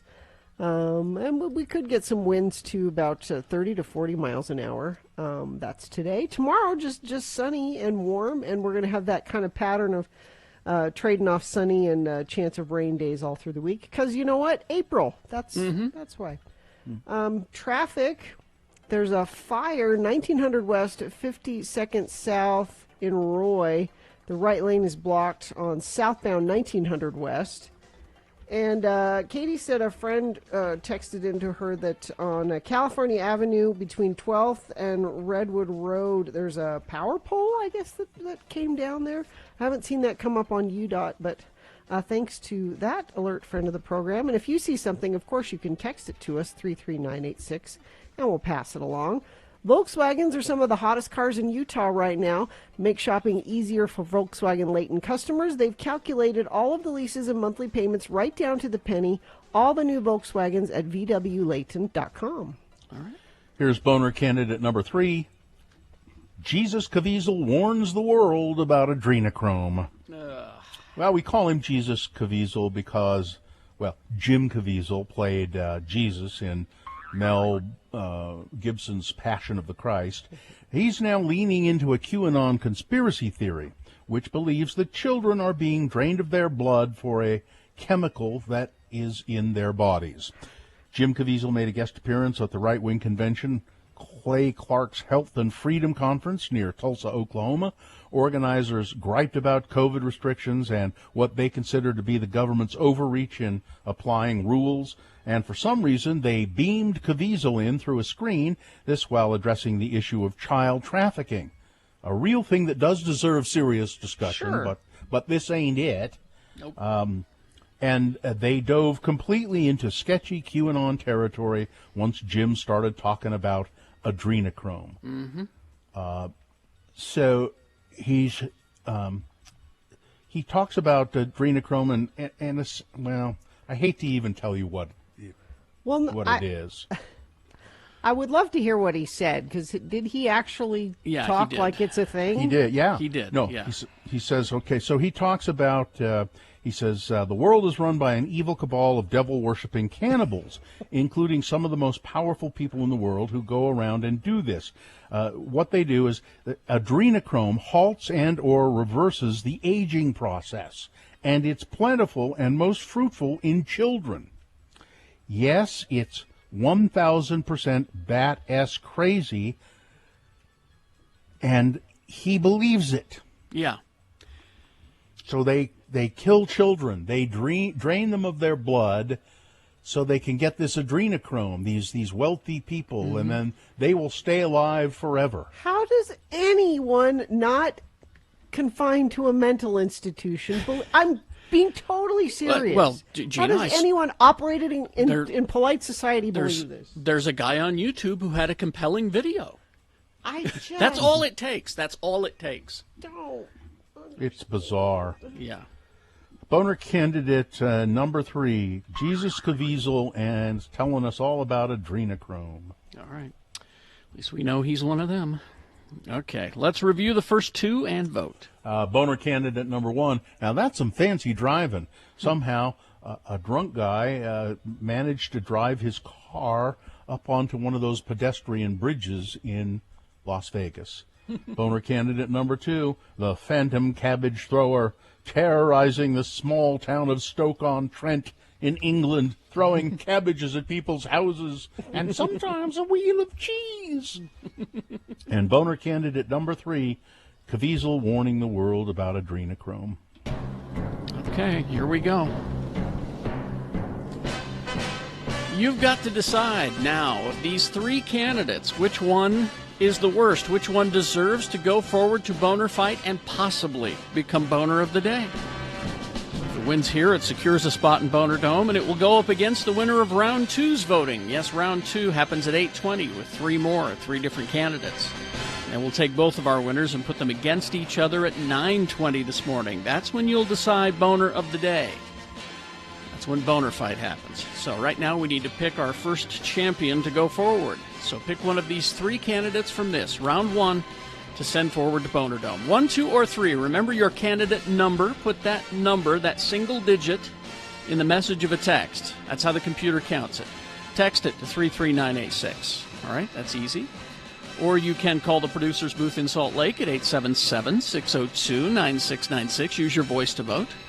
Or go online, x96.com. Look for the box that says Boner Voting April 19, 2021. Get it? 19, 20, 21? Ah, all right. So there you go. You have until the end of these messages to do it. This is round 1. Let's go. I was going to mention this article a little bit more. Oh, okay. This is the Tribune article? Yeah, this guy calls me.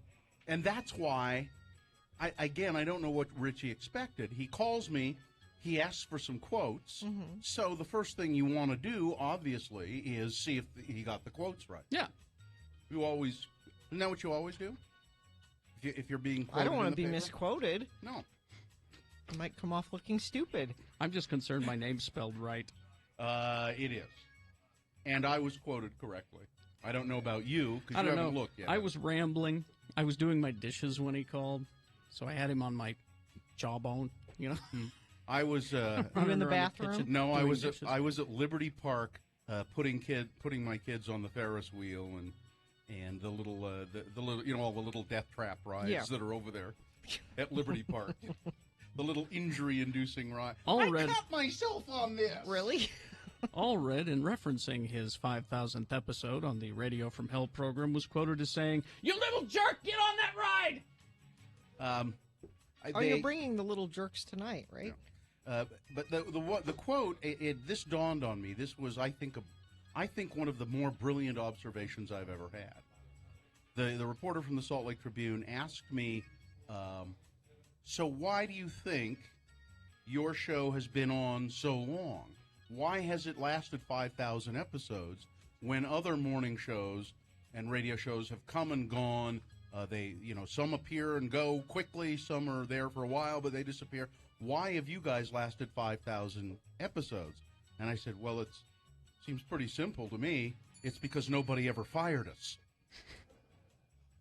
Really? I mean, isn't that he kind of paused and he said, well, I guess that is true, isn't it? Well, but we were fired. Doesn't mean it's good. We just weren't fired. We were fired once. Yeah, I guess so. I guess we were fired once. Yeah. No, you weren't fired. You could have stayed. You two could have kept doing the show. No, he was told he would be fired if he didn't sign the contract. That's what I mean. If you had signed the contract, I was fired. I was fired because I wanted to be fired. I don't count. I don't count that as really being fired. Mm. I was fired because I really, really wanted to be fired in the long run. I wasn't going to sign. You could have kept your job if you wanted. Yeah. You signed the contract. You keep your job. I wasn't going to sign a contract with those people, and I said to myself, if they fire me, I'll get unemployment. So that's what I want. I wanted to be fired. So you were fired.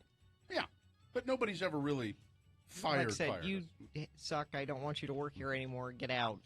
Technically, I've been fired. You were never fired. I've been fired many, many times. What, you mean from that not job? Not from this show. But not from this show. From the show. You've never been fired from this show. Not from this show, no. No. Well, that's where it matters. No. Never been fired from this show. And I was fired kind of by design, so I don't count that.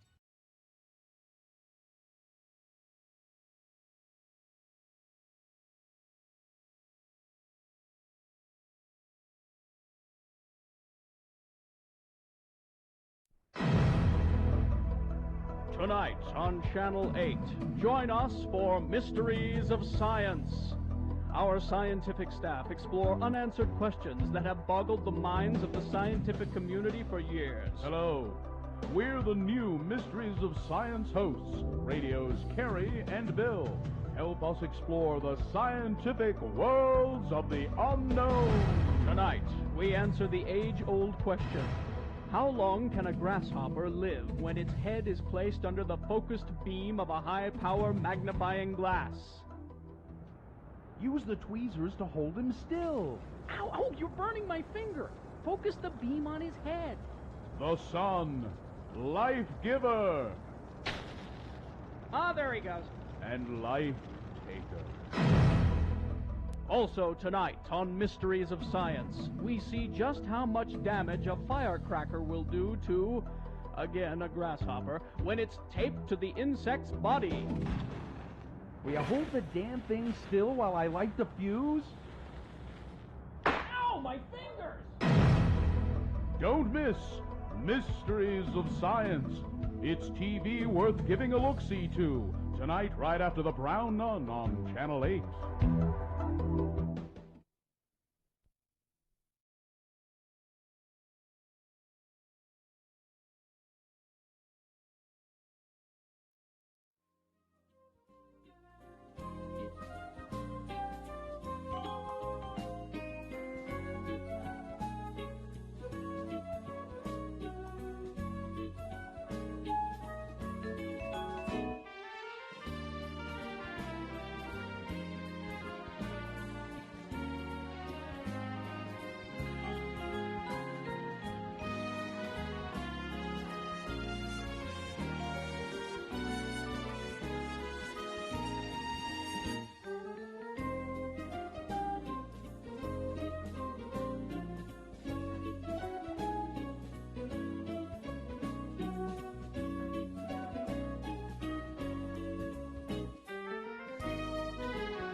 Okay, let's see. We got Bill Frost telling us what's on TV coming up at 8 o'clock, and another contest. We're going to give away something as well. Ooh.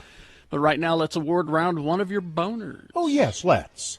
And it's brought to you in part by some delicious tomato basil-based mozzarella pasta dish. Mm-hmm. And Young Power Sports in Centerville, Utah's newest power sports dealer. Tri-City Performance is now Young Power Sports in Centerville, your Polaris and Victory motorcycle dealer. See inventory online at youngpowersports.com. Okay, then you had boner candidate number one. Now, that's some fancy driving. How this drunk guy managed to drive his car onto a pedestrian bridge in Las Vegas is anybody's guess.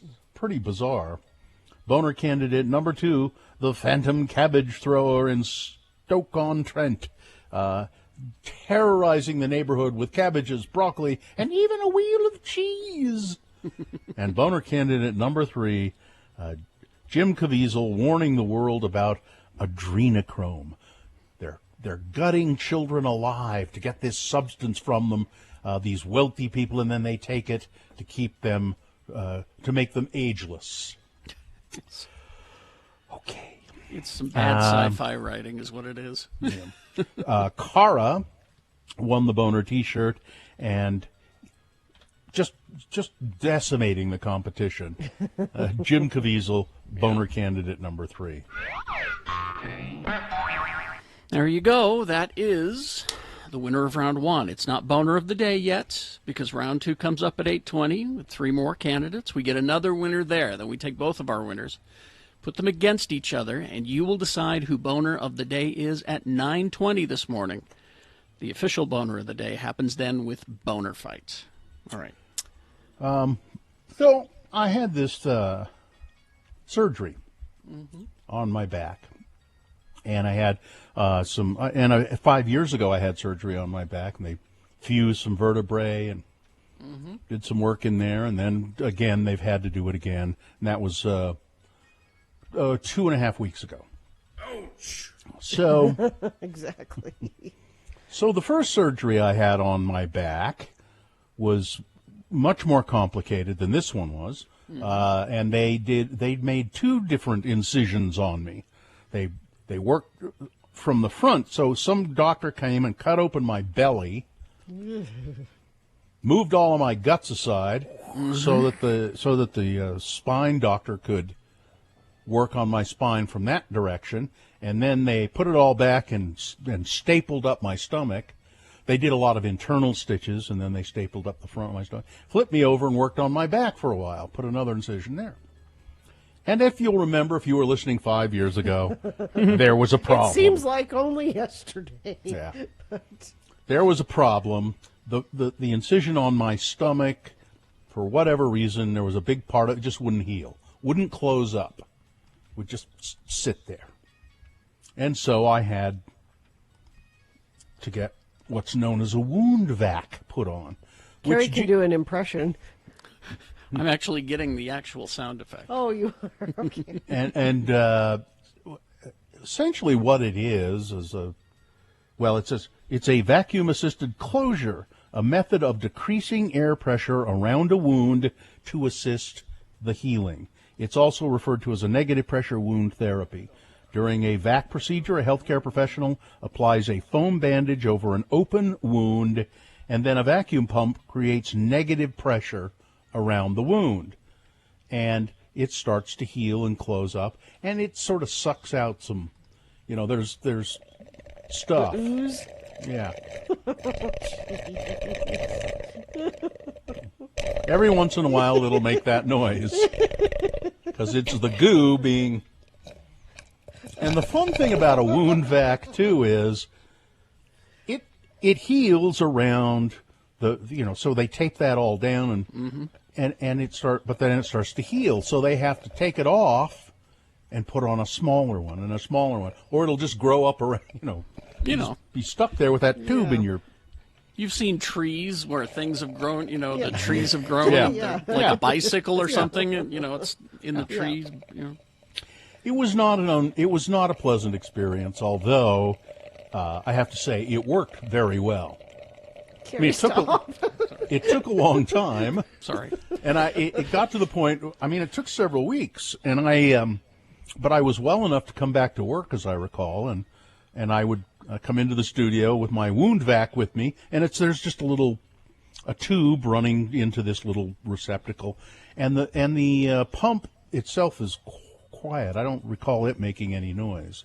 But we would hear that just every once in a while. Not all the time, not steady like that, but every once in a while you'd hear. Yeah, here, so we'd be talking and you'd hear this. Yeah, I'd go, well, sorry, that's the wound vac. Yeah.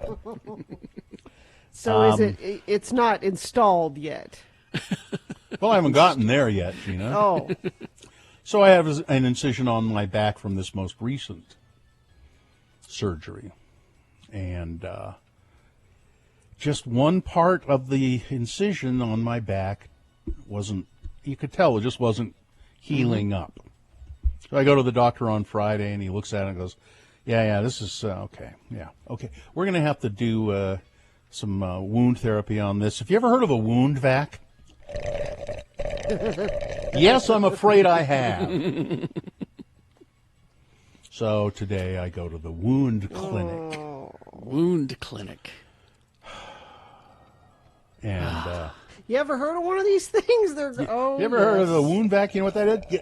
You bet your effing yes. Then he proceeded to pull out some staples, which was so there. It's interesting how well, no, I won't. When they remove staples, now the nurse, she's really gentle and careful, and it still hurts, but she'll slip it and pull it, and then I think they snip them or something. I can't see, it's on my back, so they snip them and then they pull them out, and you go and she's I'm sorry, I'm so sorry. And I always keep thinking, well, you shouldn't say you're sorry because you got to do it anyway. But it's still. But then when the doctor decides he's going to take a couple of them out, he just always have the nurse because he don't care. Always have the nurse, and I wonder why that is. I mean, I had the same thing with my incision. Nurses have better bedside manner. I think. The nurse was doing it, and he was doing a great job, and then the doctor came in to do the final examination, and he goes, let me get some of those, and he just starts yanking them. I'm like, I said, can we let the nurse do that, please? Yeah, because he was doing a great job. Yeah, that's fine. I'm busy. I gotta. Ever heard of a wound vac? He said. I'm sorry, Bill. I know. Well, it's not. I don't think it's as. I mean, that thing on my stomach, that was big. It took forever. But it's a remarkable advancement in the treatment of wounds because and Gina knows about this too. You when something wouldn't heal, and it was too big for perhaps to close with sutures. It's just too big of a wound. Wouldn't do any good. You have to pack them with gauze, and you pack them with gauze, and then you kind of, I think you just put a light dressing over that, and then the next morning you take the light dressing off and pull out all that crappy gauze and throw it away, and put new gauze in and cover it. And you have to just keep doing that and doing that and doing that as the wound gets smaller and smaller and smaller. But with the wound vac, you just put it on. I think, and I don't remember exactly. It's been 5 years, but I think you have to go in. Like I'll have to go to the wound clinic every few days, I think, and they'll go, "Oh yeah, it's closing up here. We'll have to take it off and put on a smaller patch." And so they take that patch off, and it really hurts. So I'm just trying to picture you with at bedtime with the CPAP on. So you got tubes on your face, tubes coming out of your back. Well, and then don't forget the catheter. He's more machine now than man.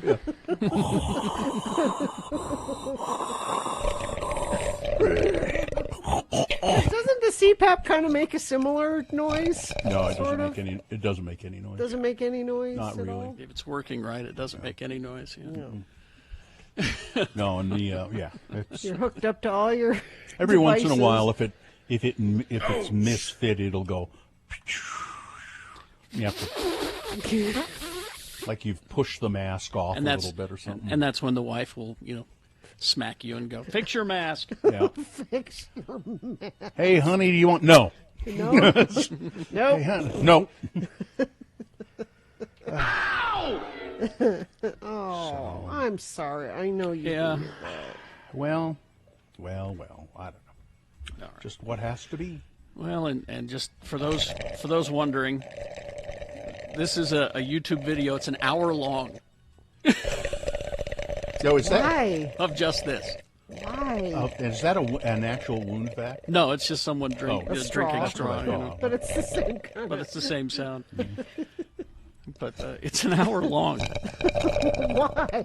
It says Some people we find that you could fall asleep to that. That's easily. what it says. It says slurping, drinking straw 1 hour, screen tingle, sounds for sleep, relax study, no talking. Yeah. That is not something to fall asleep to. Just think about it. Just wait, kind of in the background, really low. Yeah. I'm nodding off right now. No. Apparently there is something called medicinal honey. A medical grade honey used to help in healing. It's expensive. Yeah.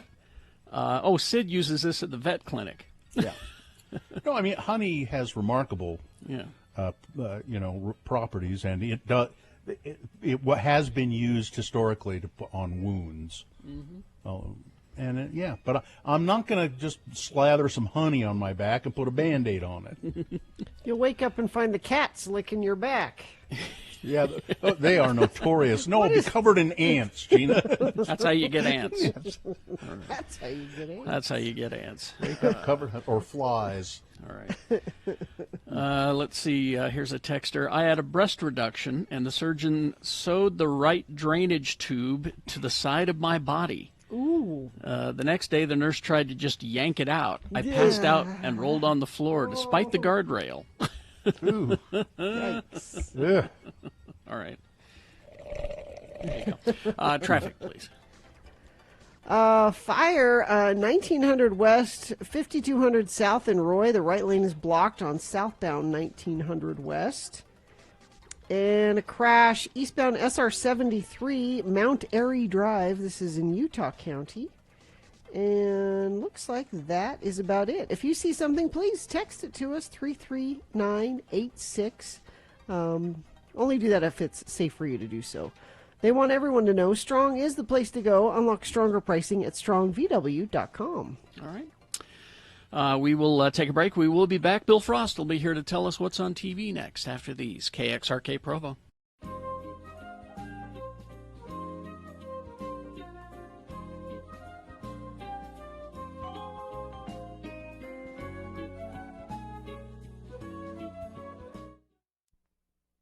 condom.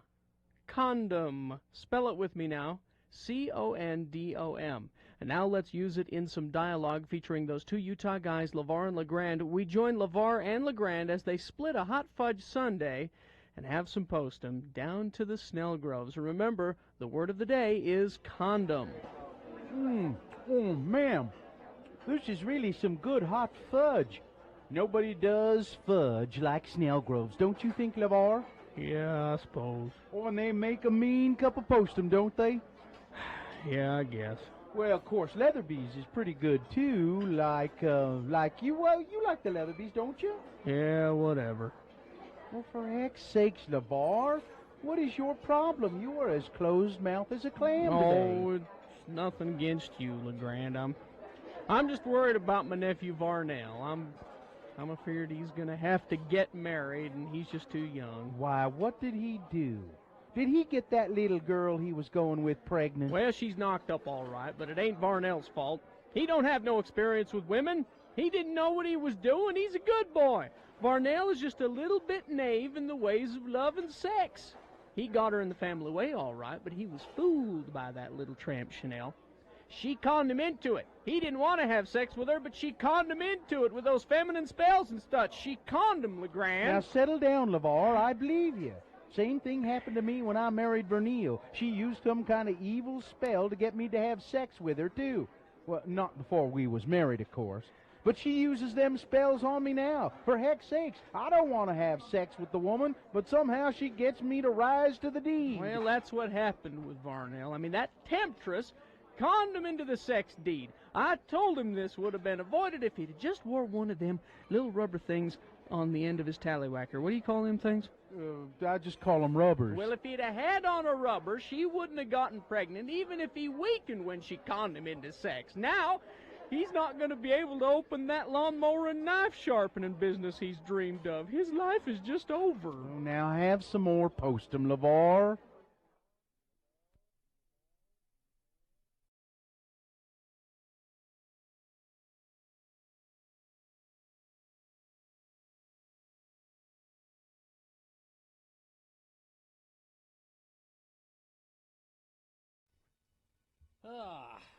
Bob's House of Hose. Nancy Pelosi's husband got PPP loan from the federal government. Did Bob's House of Hose get a PPP? I don't know. I'll have to check with Bob and see. Bob's House of Hose did not receive PPE. Bob's House of Hose is too small of a business, even though these loans were meant for small business. Bob, Yeah. how many employees? I'm not actually Bob, you realize. I'm the announcer for Bob's House of Hose. Well, announcer, how I many? can get Bob if you'd like. Is he there?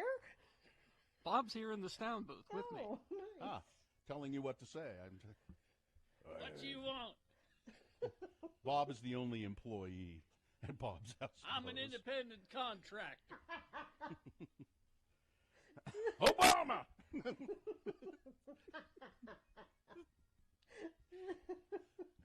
Says Bob House of Hose. Obama! Contrary to popular opinion, I'm not Bocephus. Obama! There he is.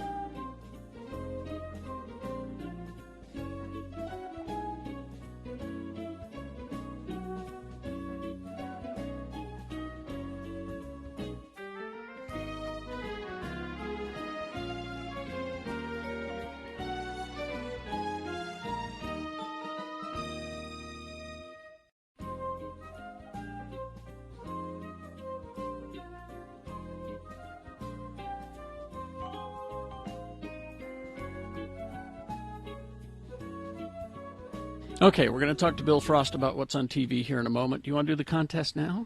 Yeah, Lagoon is now open. Listen all week at 8, 2, 5, and 9 to win your tickets from X96. The fun starts here. Utah's favorite family fun spot. Lagoon is now open for weekends. Save now on Lagoon season passports. Visit lagoonpark.com for details. I have 2 Lagoon passes to give away with this keyword. You'll text it to 33986 for your chance to win. The keyword is Lagoon. Lagoon. Lagoon. Text that to 33986. Well, here he is. Bill This is sponsored too, by the way. Yeah. What? It's sponsored, yes. Moving, need a new connection? CableTV.com has expert reviews, recommendations, and resources for the best in cable, satellite, streaming, and internet services. Visit CableTV.com today. Okay, and now here he is.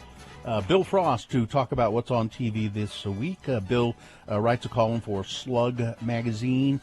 He also has a podcast about television and drinking called TV Tan. And he's in a band called Magna Vega. And Bill, if people want to find all of that stuff collected together, where do they go? BillFrost.tv. Good enough. Now, what's on this week? Tonight, if believe it or not, is the season 16 premiere of American Dad on TBS. Wow. Rebecca Frost will be happy. Oh yeah. And I think it's been renewed for a couple of more seasons going forward, so they're going to hit 300 episodes within the next year or so. Wow. Good. Yeah. And Jordan Klepper of The Daily Show, he has a special on tonight.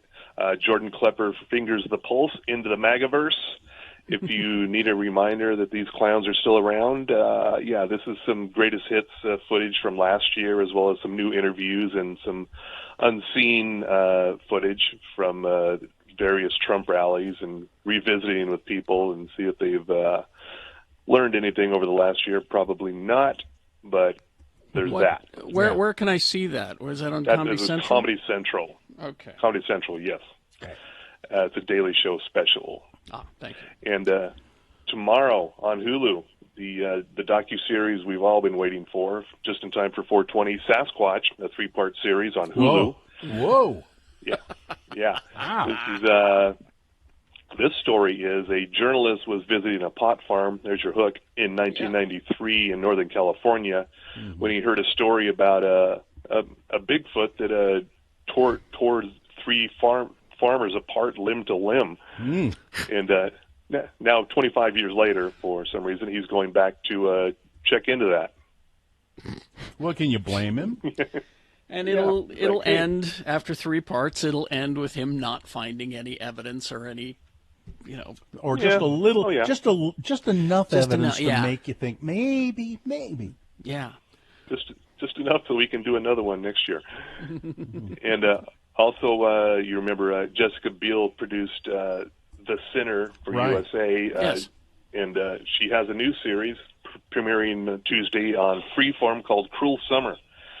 This is sort of a time-jumping story that over the course of 3 summers, a popular girl from school goes missing, and they suspect the nerdy girl who rises in her place as the most popular girl has something to do with it.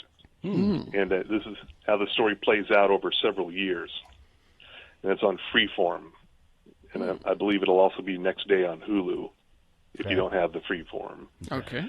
And as always, the Film Independent Spirit Awards happening ahead of the Oscars. This time it's on Thursday for some reason. And this is independent films, or film. What do you call them? Yeah, those films you probably haven't seen, but you should. The best thing about this I can see so far is it is hosted by Melissa Villaseñor from Saturday Night Live. She's very funny, and she doesn't really get enough screen time on Saturday Night Live. So agreed. Plenty of her on this. Yeah, that's on IFC on Thursday. Okay. Of course, Friday, the big movie premiere of the week from HBO Max is Mortal Kombat. Woo! Oh, yeah. This one is, they did not bring back Christopher Lambert from the 90s. I don't know. Well, no, What that's does he look like that. these days? No, that means that makes you it's safe to watch because he's not in it. Yeah. And it's been almost 2 years since the first season premiered, but finally season 2 of A Black Lady Sketch Show on HBO and HBO Max. Okay. From Robin Thede. It's very funny. It's also very different. They're not kidding. It's a Black Lady Sketch Show. It's behind the cameras and in front of the cameras. Mm-hmm. And joining the cast this year is Sky Townsend, who is the daughter of Robert Townsend. Oh. Remember him? Yes. And going all the way to Sunday, it's the 93rd Academy Awards. Okay. Hosted by no one. Yeah. Hosted by no one. I don't even know if I'll. This is usually my thing. I don't even know if I'm going to watch it. But it'll be a star-studded award evening. Award shows have not been doing well lately. No. And they're not saying exactly what they're going to do. I mean, they're in person, though. This isn't Zooms, right? Oh, really? Remains to be seen how much in person and how much Zooming will be done. Okay. Yeah. Interesting. But, yeah. Is that it? Yeah, that's it as far as the new stuff this week. Have you been watching Them? Have we? You talked about it, didn't you? Yes, Amazon? Mrs. Frost has gotten into it. I haven't gotten very far into it yet. Yeah, it's really quite good. It's a sort of a supernatural way of looking at race relations and prejudice, but it's a hard watch. Mm-hmm. Some of it uncomfortable. Some of it is so just brutal and heartbreaking. Well, then might I suggest something a little lighter? Yes. I took Mr. Frost's recommendation, Made for Love. Oh, yeah. Now the What's that again? description, it's on HBO Max, the description of the show. I can't believe you watched this. Well, this is the thing. When you tell people it's about a woman who has a chip implanted in her brain that communicates with her husband. Mm-hmm. When you tell people that, you're like, huh?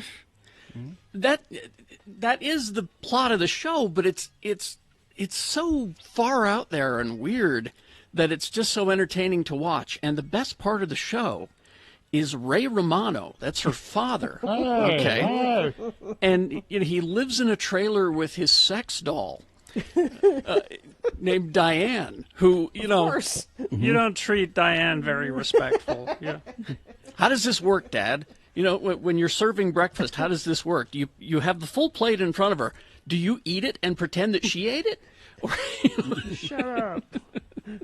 By the way, that is Ray Romano. Are so judgy. Yeah. And the townspeople are very judgy about him. He's a pervert because of this. But one of the townspeople are like, "Where'd you get that? Where'd I get me one of them? How much was that? $6,000. Oh hell! Yeah. But it's a funny show. It's got some very funny stuff in it.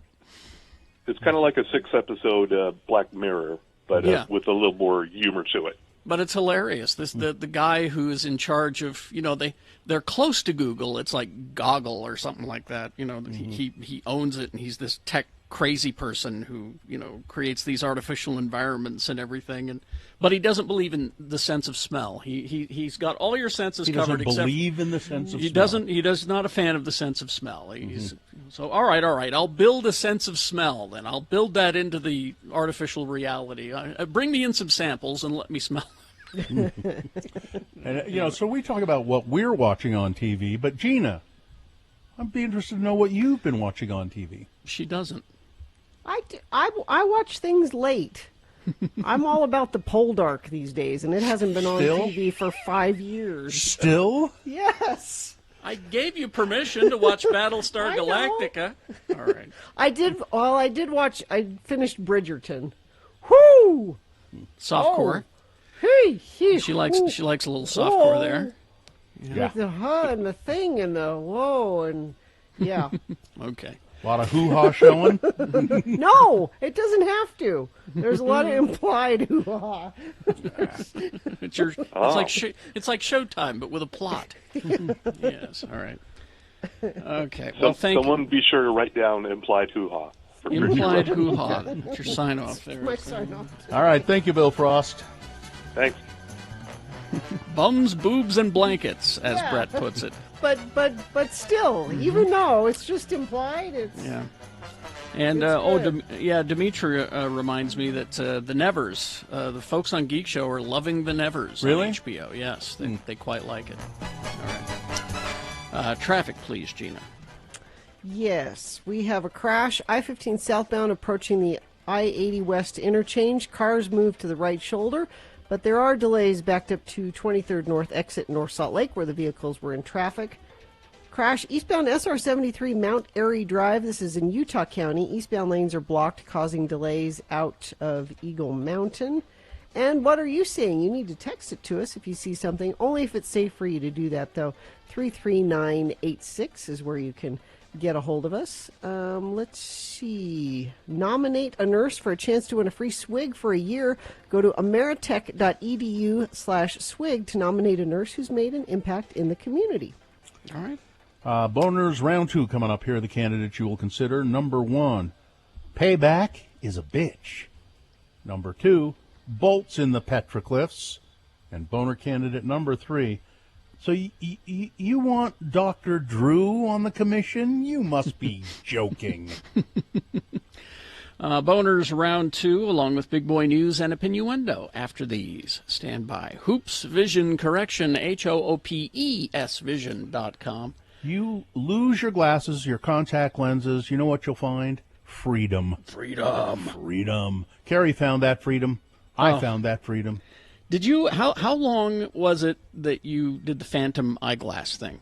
Where you still think you're taking your glasses on. I'd Yeah. say probably a 3 or 4 months, maybe. Yeah, you just instinctively reached up and pushed them up on the bridge of your nose, and then you went, "Oh, they're not there." I don't need glasses anymore. If you go to Hoops Vision, you won't need glasses anymore either. Advanced LASIK at Hoops Vision eliminates nearsightedness, farsightedness, and astigmatism, 3 of the primary reasons that people need glasses or contact lenses. And right now, your VIP consultation awaits you, and you can save $800 on LASIK or PRK at Hoops Vision. So please call, make your no obligation. This is a free appointment. Make it today, 877-30-LASIK, or go to hoopsvision.com. Well, thanks, Ben. Today's word is krenz. Spell it with me now. K-R-E-N-Z, krenz. And now we'll use it in some dialogue starring as LeVar and LeGrand, our 2 lovable Utah boys. Let's join them now as they eat burgers and watch kids playing at the McDonald's Playland. Again, the word is krenz. Woo-hoo. Sure is fun to watch them little ones in the ball crawl, ain't it, LeVar? Sure is. Makes me wish I was a little tyke once again. We didn't have no ball crawls when I was a spud. Oh, I know. Best we could do was use the rolled-up socks from our sock drawer. Used to throw 'em in a kiddie pool and then crawl around in 'em. I remember. How's your burger? They're pretty good. How about your chicken noogies? Oh, tasty. Pretty smart way you figured out we could get these Happy Meals. They don't like us adults to order them for ourselves. Damn betcha. Just tell them that your kids have gone over to the Playland and you're ordering up for them. You know, them high school kids that work behind the counter don't give no rat's butt about it anyhow. They just serve them up. You know, I think this is the best deal, too, 'cause the Happy Meals always got surprise in them. A couple of months ago, I got a Catwoman core in mine. Yeah, I was trying to collect all them Jurassic Park Happy Meal stuff. I didn't get the sick Triceratops, and I missed the Alan Grant figurine, too. That was when I was in court on that DUI. I told you to quit drinking. Oh, hey, looky here in my Happy Meal. It's a McDonald's Land coloring book devoted to the adventures of Mayor McCheese. Ooh, boy, this coloring book even comes with a little box of crayons. Oh, this is a box of crayons? I thought these was candies. Crap, I've been eating crayons. You know what, they ain't too bad. Hey, can I die from eating these crayons? Well, in USA Today, there was a story the other day about how some crayons made in China is full of lead or some kind of radioactive material. I don't remember which. But if it's lead, I know that can cause brain damage. Well, I hope there ain't no lead in these crayons. I hope they got some radioactive stuff in them instead. Then maybe I won't have to have this tumor operated on. Hey, you gonna eat your crayons? Help yourself.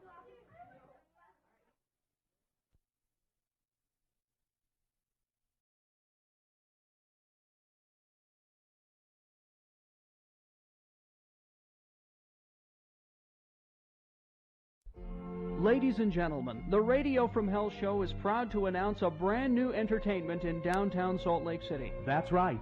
It's the grand opening of Carrie and Bill's Shakespeare Dinner Theater, where patrons can enjoy the very best in culture and cuisine. Each month, Bill and I will present a brand new Shakespeare play for your delight. And with each play, we'll change our dinner theater menu. We begin this weekend with Hamlet, Prince of Denmark. Who's there? Nay, answer me.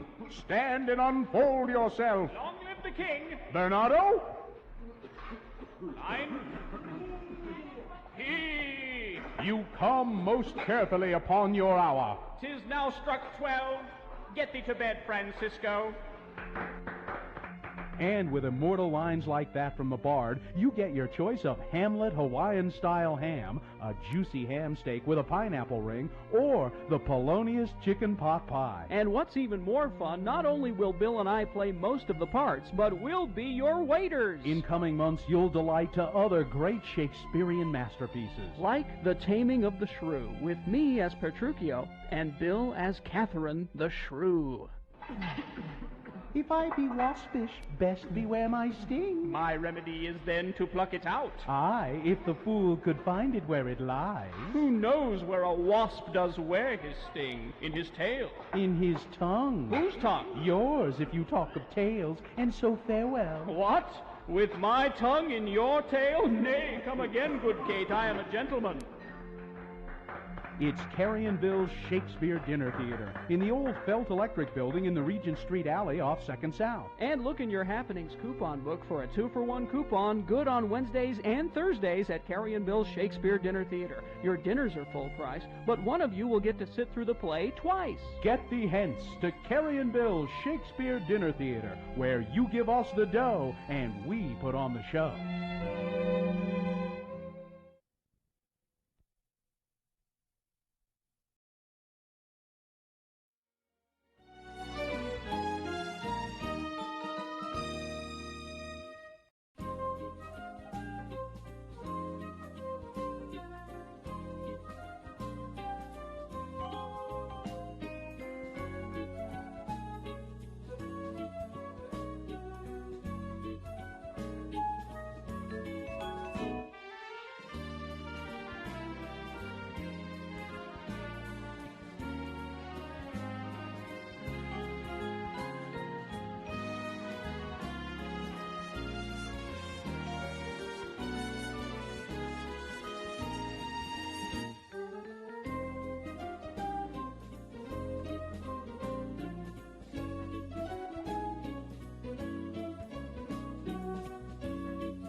Okay, 8:22 right now. Let's get to round 2 of your boners. Here we go with 3 news stories. These are examples of bad, stupid, or funny human behavior.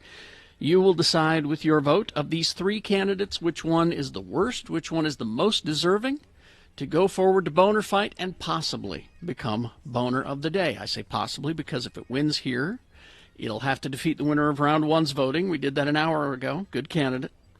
We'll take both of these winners and put them against each other at 9:20 this morning. That's when you'll decide boner of the day for today, April 19th. So pick a champion, a good one here from this round 2 to send forward. So listen to the candidates right now. 2 candidates now, a third after the news. Once you've heard all 3, then you will vote. One of you lucky random boner voters will receive. Oh, it's so roomy and stylish, and it will fit all of the gauze Bill needs for his wound. It's the Radio from Hell tote bag. Here's boner candidate number 1. Payback is a bitch.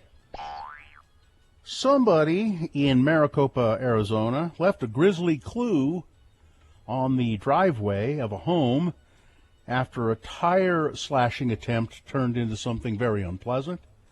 Francesca Weekoff, a former firefighter and EMT, got a surprise when she left her house and found a severed finger on the ground near her GMC Yukon, which had 2 tires slashed.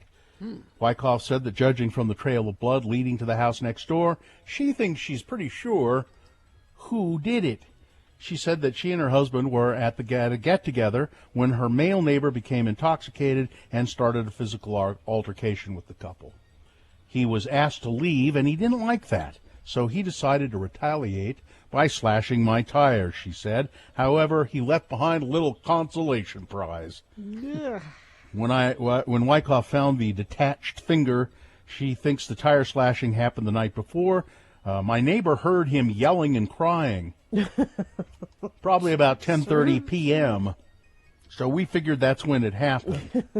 Police did not immediately return a request for comment, but they say the investigators reported to the scene. They found the finger, and at the very least, they can get a print off of it. I was going to say, yeah. I mean, but yeah, he payback's a How bitch. would he have done? I just can't. How? He was drunk, Gina. Okay. Boner candidate number 1. Here's boner candidate number 2. Bolts in the petroglyphs. Climbers in Moab discovered climbing bolts inserted into the 1,000-year-old rock-faced petroglyph site called the Sunshine Wall last week. I mean, you wouldn't do that in an art museum, but you'll do it in the middle of nowhere, said Darren Ray, the man who found the bolts. There were bolts inches away from the petroglyphs, and to climb the route, you literally had to step on one, and it was already crumbling.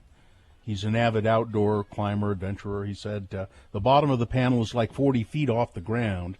It's pretty inaccessible. There's a million places you can do that. Why do it actually, there? that's not accepted climbing practice now anyway. You never put anything in the rock that will, hurt it. They use expandable things. Yeah. It used to be they just hammer bolts in and go up, but no, they don't. But there were bolts in the petroglyphs, and that's boner candidate number 2. Coming up in a moment, boner candidate number 3. You want Dr. Drew on the commission? You must be joking. Boner candidate number 3 for round 2. Coming up after this, Big Boy News and Opinioendo. Brought to you by... Enjoy exhibits and films at Clark Planetarium, now open 7 days a week, 10 a.m. to 5:30 p.m. Reserve your tickets at clarkplanetarium.org. Enjoy an experience that will leave you in awe. Reservations are required. Tragedy. He was half of one of a kind. Hey. He will be missed. Maybe. I should have mentioned it earlier, but he was easy to overlook because he was so small. Stop it. Little Felix Silla, who worked inside the body of a big hairpiece, apparently, behind a pair of sunglasses and underneath a bowler hat in his guise as Cousin It. And he was also bitty Tweaky on Buck Rogers. If you go to x96.com/live, I didn't know you got his autograph. Oh, he was a hoot. He was in the studio. Yeah, I remember the day he came to the studio. Yeah, it was back in 2007. Yeah. But he signed it Felix Silla. He had pancreatic cancer. His death was commented on by his friend Gil Gerard. Co-star of Gil Gerard played Buck Rogers. Silla's face went unseen on the Addams Family as the robot sidekick Tweaky on Buck Rogers. He was a hang-gliding Ewok in Star Wars Episode 6, Return of the Jedi, and in a notable role where he could actually be recognized, he shaved his head to portray a villain named Litvak opposite George Segal as Sam Spade in the Maltese Falcon sequel. George Segal, whom we lost 2 or 3 weeks ago. I never heard of this movie. It's called The Black Bird. It's kind of a comedic take on it. They made it in 75. Yeah, it didn't do very well. But a couple of things. He toured for about 7 years with Ringling Brothers, Barnum and Bailey as a trapeze artist and tumbler. Really? And he could ride bareback. Yeah, it says here he was a stunt man essentially. He, because of his size, it allowed him to stand in and double and play for youngsters. So he was in Planet of the Apes. He was in Indiana Jones and the Temple of Doom, Towering Inferno, E.T., he was Howard the Duck. I mean, he was all over the place. And he said that his Cousin It costume originally was made with human hair, which made it human hair, which made it very heavy and flammable. And the problem is that back in those days, everybody smoked. And so they would throw the cigarettes down on the floor of the studio, and they were worried he was going to catch fire. And don't forget his wonderful appearance on an episode of Bonanza called Hoss and the Leprechaun. Yes, he was also a spaceman on the Dukes of Hazzard for an episode. Wow. Yes. He had quite a career. He did. What? He did not, however, appear in Clint Eastwood's High Plains Drifter. No. He said he was often mistaken for Billy Curtis, who played the diminutive Mayor Mordecai in that movie. All right. Do not get him confused with that. Yeah. Moderna expects to have a third vaccine booster shot available by this fall. Their vaccine, as it stands now, it's a 2-dose vaccine. More than 90% effective against the coronavirus 6 months after the first shot, studies show. But what remains unclear is how long the immunity from the virus will last. The same is true, of course, of Pfizer's 2-dose vaccine. There will likely be a need for a third dose somewhere between 6 and 12 months, and then from there will be an annual revaccination. But all of that needs to be confirmed, said Pfizer CEO Albert Bourla on Thursday. A third booster shot against the virus is not yet required, but health experts say it could provide additional immunity against COVID-19 variants that are beginning to spread around the United States. They come from Brazil, South Africa, and the United Kingdom. We need to build a wall. That's what we need to do. COVID wall? Yeah, let's build a wall. If you want to know how to register for a COVID-19 vaccination, it's pretty simple. All Utahns 16 years of age and older are available. You can go to coronavirus.utah.gov, and there's all the information you need there about how to register or about how to get a vaccine and make an appointment to get a vaccine. A man who was arrested in a SWAT standoff in Taylorsville, 43-year-old man arrested. There was a 6-hour standoff with SWAT officers in Taylorsville, and he told the police that he shot at them because, quote, he was not having it. Not having what? Didn't say. I'm not having it. Have you had it up to here? I'm just not having it. Oh, you're not having it. I'm not having it. If I was having it up to here, I would have been having it. I'm not having it. Ben Williams Jr. arrested, and he shot at the cops a couple of times. Didn't hit anybody, but he hit some neighbors' houses when he was shooting in the direction of the cops. Hester Ford. First of all, we should say congratulations. There is now somewhere a new oldest living American, because Hester Ford was the oldest living American at 116, but she's not here anymore. Wow, 116. Yeah. She was the oldest living American. She died surrounded by her loved ones at home. It's a sad day, but a great day in heaven, said her great-granddaughter, Tanisha Patterson. I'm trying to see if they mention who the follow-up is. Who's inherited the mantle? Who's on deck? Yeah. I don't see it. And Gina, this is the final story here, and I just thought maybe you could have a comment on this if you know something about it. Apparently, there are more women than you would think who shave their faces, and shave them quite often.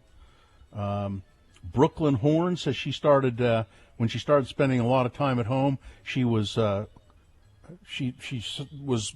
at herself in the mirror and realized, I've got all this hair on my face, and so she started shaving and thinking that was odd. But apparently, a lot of women shave their So- faces on a fairly regular basis. So this is different than getting rid of your mustache.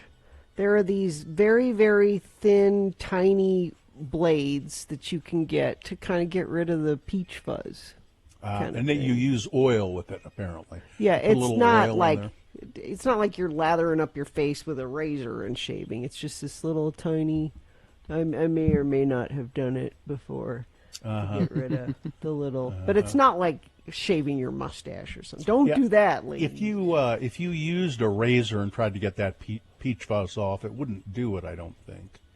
No, But this you- is very fine because that's very fine hair. It's a different tool, but yeah, it's a thing. Okay. I thank you for dermasplaining Sure. that for us. All right, that's it. Someone needs to. Sports weather traffic. So Governor Spencer Cox is making his stance clear on his belief that the Utah Jazz Scholarship Program, which provides scholarships to minority youth, is not racist. His strong response comes after the governor was asked if he planned to do anything about white children being excluded from the program. The governor said, "We should be celebrating the team's efforts. For every Jazz win this year, a 4-year scholarship will be offered to an underrepresented or minority student."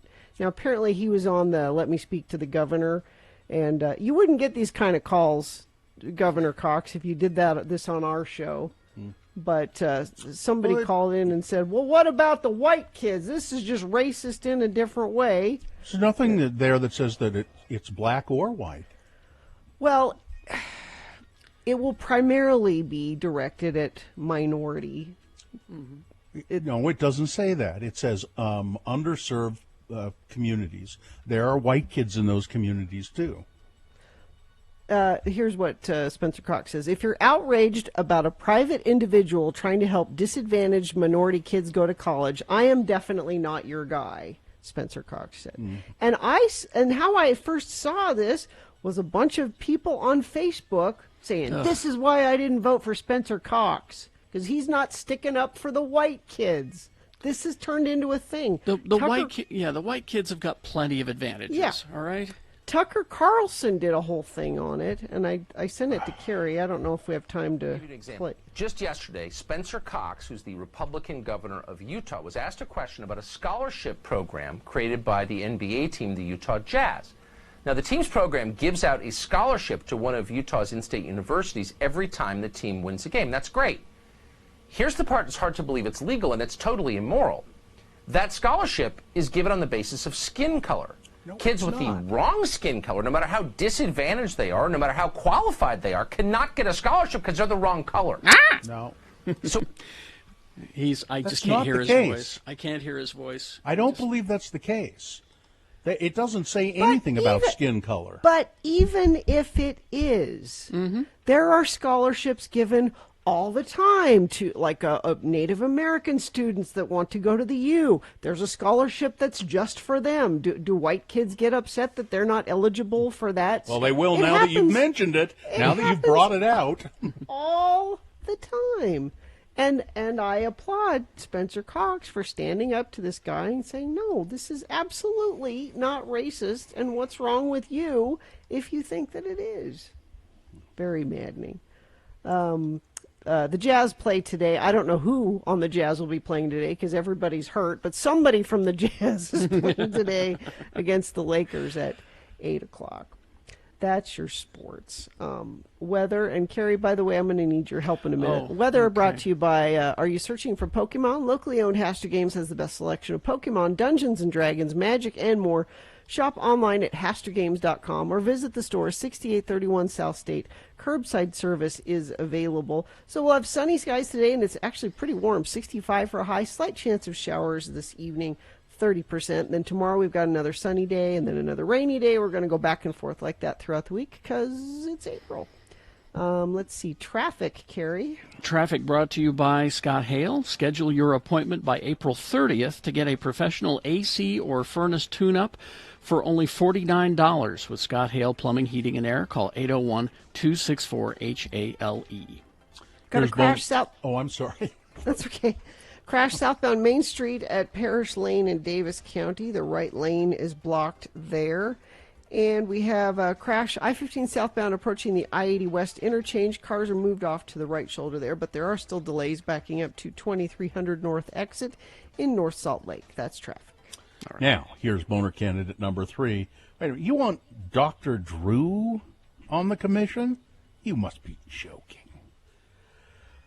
Dr. Drew Pinsky, who made headlines last April for remarks over a 2-month period that were skeptical of the pandemic's severity. Yep. He eventually apologized for that. Well, not till he got COVID. That's when he apologized, after he caught it. Oh, wait, this is a thing. A Los Angeles County supervisor has recommended a celebrity doctor, Dr. Pinsky, who railed against California's mishandling of homeless crisis to a local commission, a move that shocked some advocates who, when they heard the news, thought it was a joke. Dr. David Drew Pinsky, more commonly known as Dr. Drew, was recommended by 5th District Supervisor Catherine Barger, the only Republican on the 5-member board for the Los Angeles Homeless Services Authority, a 10-member commission appointed by city and county elected officials. Barger said she nominated Pinsky because, quote, he'll bring a fresh perspective to the commission with his vast medical experience and passion for mental health. Nope. Critics, however, pounced, said Pinsky is ill-informed and promotes harmful views, including an enforcement-focused approach to homelessness. Like, you just go round them up. Yeah. You roust them. You keep rousting them. Boner candidate number 3, you want Dr. Drew on the commission? You're surely joking. All right. Let's review the first 2 and vote. Boner candidate number 1, payback is a bitch. An Arizona woman woke up and found her tires had been slashed, but there was also a severed finger in the driveway. Boner candidate number 2, bolts in the petroglyphs. Climbers find bolts installed in a Moab petroglyph wall. And boner candidate number 3, you want Dr. Drew on the commission? You must be joking. Okay, here we go. This is round 2 of your boner voting. You've got to decide of these 3 candidates, which one is the worst, which one deserves to go forward to boner fight and possibly become boner of the day. I say possibly because it'll be going up against the winner of round 1's voting. We did that an hour ago. Good candidate. But you've got to decide of these 3 candidates, which one should go forward to boner fight, going up against the winner of round 1 to possibly become boner of the day. Boner fight happens at 9:20. That's when you'll decide. So let's send one of these 3 forward. Here we go. 1, 2, or 3. Remember your candidate number, the one that you think should win. Put that single digit in the message of a text, and then text it to 33986. Easy. Or call the producer's booth and just tell them using your voice, 877-602-9696. Or go online, x96.com. Look for the box that says Boner Voting April 19, 2021, and vote there. You have until the end of these messages to do it. Let's go. This is round 2. Start your work day. You know what they love more than a list? What's that? The dueling list. What do you mean a dueling list? Well, I was just gonna do here these 5 health food buzzwords that are misleading. Misleading buzzwords? Well, I have 7 reasons why hotel sex can be very exciting. Oh, dueling lists. It's Radio from Hell with another list. All right. Because people love a good list. X96. All right. If you think your list is so tough, Gina, you go first. Number 1, reasons why hotel sex can be very exciting. All right. Number 1, breaks the monotony. Nothing damages sex life more than monotony, and experts suggest trying something new whenever people feel their sex life lacks luster. Having sex in a hotel room can help couples overcome their boredom of a regular sex life. Oh, yeah? Number 1, health food buzzword that's misleading. Okay. Lightly sweetened. Light is not an industry-regulated term, so any amount of sugar can be deemed light. One place you can spot this term is on cereal boxes. Lightly sweetened indeed. Lightly sweetened cereal with blueberries, 13 grams of sugar.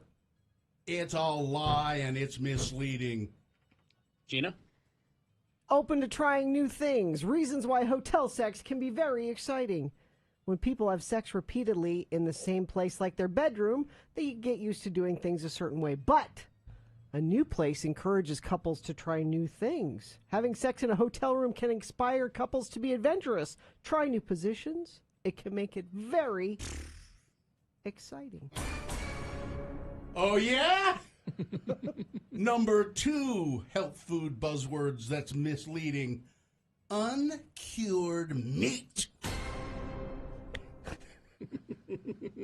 Cured meats, like bacon and sausage, they've long had a bad rep for containing nitrites, a food preservative that's been linked to cancer. So logic follows that meats labeled uncured wouldn't carry that risk.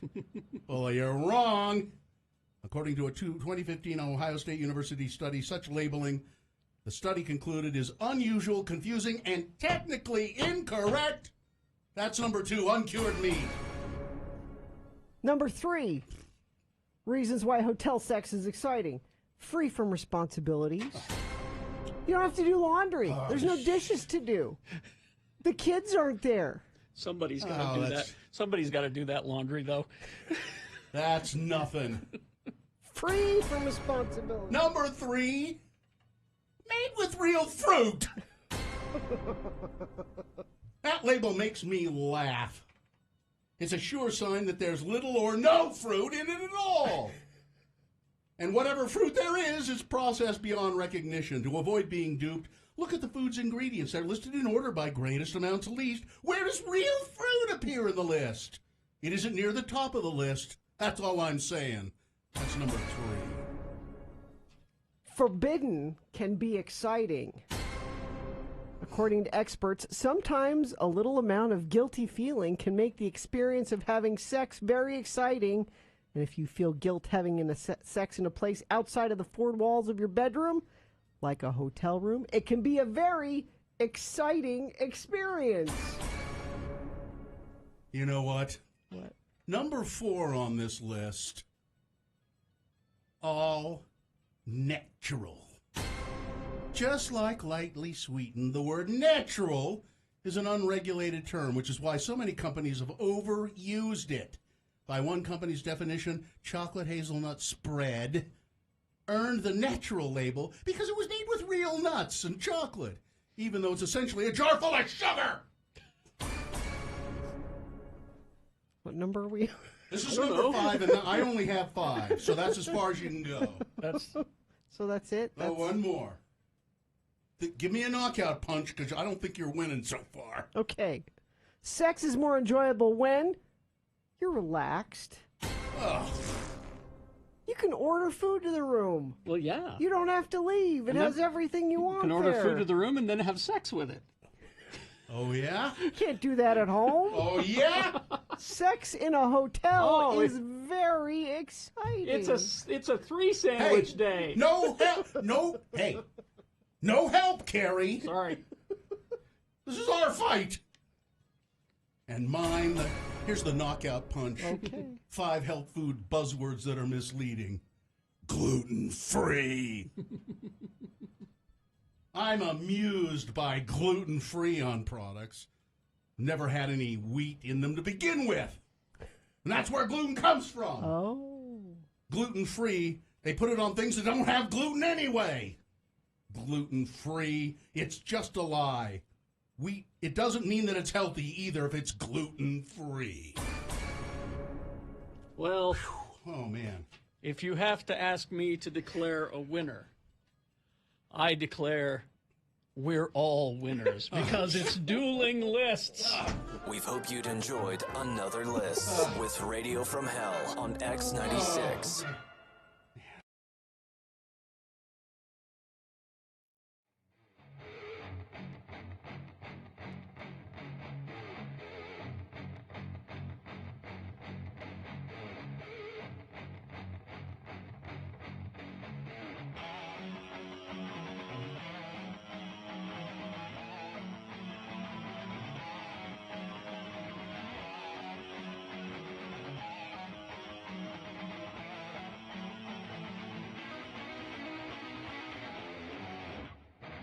It's 8:49. Time to award round 2 of your boners. And round 2 of the boner voting is brought to you in part by... Totally by. Well, then, a sleeve of saltines and a can of Progresso chicken noodle soup.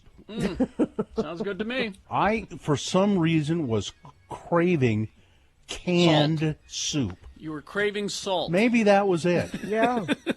But I just thought, I haven't had any canned soup. And my wife called from the store. You need anything in the store? How about some cans of soup? What? Canned soup. What? And it's a weapon, Bill. It's dinner and a weapon. Well, that's tuna. And she said, I said, do they have Progresso? I always kind of like Progresso. Just give me a variety. All right. So we had boner candidate number 1. Payback is a bitch. This guy really did get his reward already because he slashed a woman's tires and cut off the tip of his finger in the process. Mm-hmm. She found a finger in her driveway. Boner candidate number 2, bolts in the petroglyphs. Climbers down in the Moab area climbing up, and they're doing a climb, and they know they're going to come up to this big. It's the only way to see it, I guess, is you climb up to see these petroglyphs, and they find bolts, climbing bolts, drilled into the wall where the petroglyphs are. And boner candidate number 3, you want Dr. Drew on a commission? You must be joking. Dr. Drew Pinsky is what was that, Celebrity Rehab? That's what he used to do. Mm-hmm. And all of the Celebrity Rehab shows, I don't think anybody ever really rehabbed. Some people died. Yeah, mm-hmm. Some died. Mm-hmm. All right, let's see. Patrick won the tote bag, and the clear-cut winner was boner candidate number 2, bolts in the petroglyphs. That's your winner of round 2. It goes forward. It might be boner of the day. Depends on how it does against the winner of round 1's voting, which was a pretty good candidate, as I recall. Yep. So we'll find out at 9:20. That's when we'll take both of these candidates, and you'll decide with your vote who is boner of the day for today, April 19. All right. Geek News brought to you by... Nominate a nurse for a chance to win free swig for a year. Go to ameritech.edu/swig to nominate a nurse who's made an impact in the community. Okay, thank you. Well, hang on. I got to do this right here. There we go. Thank you. Brand new episode of GeekShowPodcast.com available now. Name of the episode is Gandilf. Really? Yeah. Okay. Gandalf. We were talking about Lord of the Rings. I'll tell you about it. Lord of the Rings coming up here in a moment. But this is very exciting. Boy, Marvel Studios just keeps killing it. They just keep doing it so damn good. They take all of this great stuff that I read as a kid and growing up and throughout my life, and they're putting it all out on the screen. I mean, this last episode of Falcon and the Winter Soldier was so good and so impactful. It's just a wonderful thing to see. And the season finale is this Friday. And then we get more and Marvel Studios movies. We got Black Widow coming. And we also just got a trailer for a very little-known character, someone that only us comic book nerds know about. The character is Shang-Chi, the Master of Kung Fu. Now, this was a character that was created back in the 70s when Marvel was bidding for the Kung Fu, the rights to the TV show Kung Fu. They wanted to do a comic book adaptation of it. And the people who made that show said, no, we don't think so. And he said, all right, well, we'll make our own character. And hence they came up with Shang-Chi, the Master of Kung Fu. Well, we finally get a look at the trailer for this movie. And boy, I'll tell you, it looks to me like if you like martial arts action, it's all over. To live your life.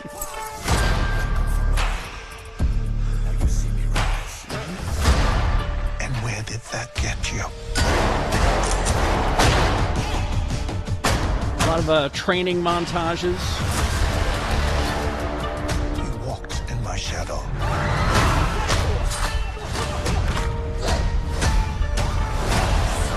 of it looks like some I trained you.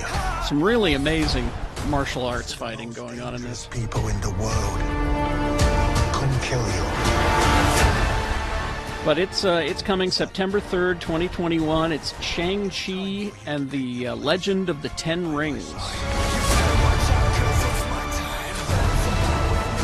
But go and watch that while you're at work today, because I know you don't work at work. This is very exciting to see this. Interesting to see what direction they take it. All right, now back to Lord of the Rings. This is really something. Amazon has all the money. Mm-hmm. Yes. But they apparently can't afford to pay their workers. But they have all the money. Yes. And this should, if you're an Amazon employee that voted to unionize, and that didn't go well, you should be angry about the story I'm about to tell you. Okay. Now, as geeks, we love this idea, but if you're an Amazon employee, you probably have a different feeling. Amazon won the rights to the Lord of the Rings, the Tolkien estate. It cost them the rights to the property, cost them to the Tolkien estate, cost them $250 million just to play in the Lord of the Rings universe. Before they film a second. Before they did a second of it. That's like, the Tolkien family gets this. Will they get their deposit back? Doubtful. That's their deposit, right? But there was an official New Zealand government official information act that was released. People asked for it, and they wanted to know how much is Amazon spending to make a Lord of the Rings TV show. And this is a series. It's just astounding. One season, $465 million. That's U.S. Holy cow. Is that commercial free? Yeah, well, it's on Amazon, Well, so you're paying for the privilege to watch it. Yeah. But that's in New Zealand dollars. That's $650 million on season 1 alone. Stuart Nash, the New Zealand Minister of Economic Development and Tourism, said it's fantastic. It really is. It'll be the largest television series ever made. Now, how does that compare? By comparison, Game of Thrones cost roughly $100 million to produce per season, with its episode cost starting at around $6 million for season 1 and eventually rising to about $15 million per episode on season 8. Because they're all little movies. Yeah. You have to look at them like that. Exactly. Which means the special effects will be great and they'll be cool. Amazon workers are peeing in bottles, but hey, Gandalf. No. All right. Mads Mikkelsen, who's a great actor, has joined the cast, the ever-expanding cast of Indiana Jones 5. Oh, I watched that Mads Mikkelsen movie where they're in Danish, where they're drunks. What's it called? Drunks. Yeah. Another round or something. I watched it as well. It's good. Very good. So he'll be joining Indiana Jones 5. Keep in mind that when this movie comes out, Harrison Ford will be 80. Just, Carrie, show me what you got. That's what I have to say to you about that. But he's a very vital 80. It's the Lucasfilm people that keep saying that they will never recast Indiana Jones, and I'm like, God, we've had how many Supermans and how many 007s, and come on, you can do that. So there's that. And also Gabrielle Luna has joined The Last of Us, an HBO series based on a video game. Also, Netflix has landed. They have gotten the rights to Gundam, which is something that you guys don't know about. But most of the world does. It's very, very popular. I think I do know what it is. It's giant fighting robots. Now, this is Shogun Warriors. This is similar to the Gundams, but it's not Gundams. But it's just it's giant fighting robots. A live-action movie of giant fighting robots, written by Brian K. Vaughan, who's a very good writer. So you'll be seeing that coming to Netflix soon. Okay, that's good enough. Yes, Brett points out that dragons are very expensive to hire as actors. They have a good union, so it's going to cost you a lot of money. They aren't, and they're not good at delivering packages. No, they're not. Traffic, please. A crash southbound Main Street at Parrish Lane in Davis County. The right lane is being affected there, and that's it. I'm looking at the UDOT cameras. It is green all up and down the Wasatch Front, and you haven't texted in anything either, which means I think you're going to have a good commute so far this morning. If you do see something, though, you want to share it with friends of the program, you can always text it to us, 33986. All right, we're going to take a break. We will be back. We've got Boner Fight on the way to determine who is Boner of the Day. Stand by for that. So I think we have our wellness check as well. All coming up. KXRK Provo.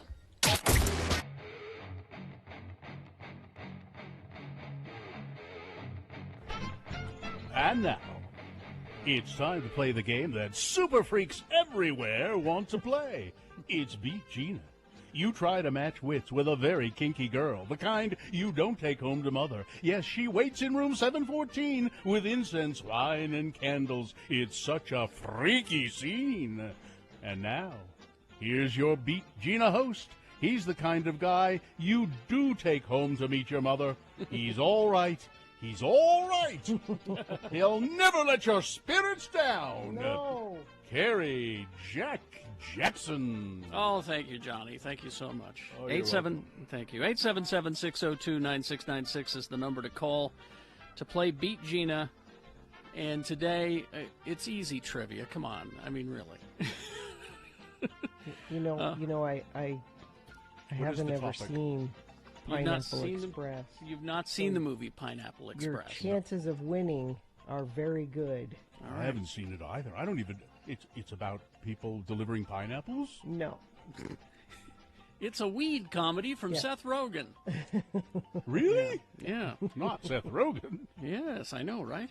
877-602-9696, Pineapple Express, released on this day in 2008, and I believe we do have a contestant on the line. Is that correct, Katie? We do. It's going to be Kyle. All right, let's go to Kyle. Kyle is your contestant for Beat Gina. Hello, Kyle. How are you? Hi, guys. How are you doing? All right. Good. Kyle, your chances of winning are increased if you win the coin toss, because that means you get to go first. Heads or tails? Call it. Tails. Tails. All right, let's see what we got here. It is heads. I'm terribly sorry, Kyle. That means Gina goes first. She does have an advantage now. This first question is hers alone to answer. If she gets it correct, she gets the point. If not, Kyle, you get a chance to answer it and steal the point away. We'll go back and forth and do that until somebody reaches 3 points, thank God. All right. Let's see. Here's your first question, Gina. Yes. What famous 80s band sang the theme song to the movie Pineapple Express? Okay. Is it A, Level 42, B, Kajagoogoo, C, Huey Lewis and the News, or D, the Blow Monkeys? I don't think Digging Your Scene was... let's go... Sorry. Let's go with Huey Lewis and the News. Wow. And you've never seen this movie, No, huh? I have not. Wow, that is I correct. think that was a very educated guess. All right, it's 1-0 in favor of Gina, that super freak. And now, let's go to Kyle. All right, Kyle. Which actor spent all day on set duct-taped to a chair?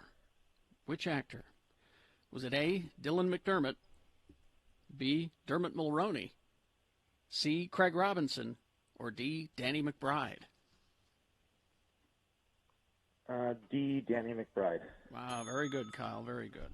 Kyle's got a point. It's tied up. Gina controls the question. Kyle's got a point. Kyle, you have a point. All right. He has a point. Gina, what does Saul wear on his head for most of the movie? Okay. What does Saul wear on his head for most of the movie? Was it A, a headband, B, a scarf, C, a MAGA hat, or D, a face mask? On his head. Headband. Headband is correct. Really? Yeah. I told you it's easy trivia. Come on. It's 2-0. Gina leads, but now Kyle has a chance to tie the game. All right, Kyle. Let's see here. Let's find a good, easy story. Okay. What kind of car does Red drive? What kind of car? Was it a Daewoo Luganza, B, a Daewoo Lanos, C, a Daewoo Thanos, or D, a Daewoo Spirochete?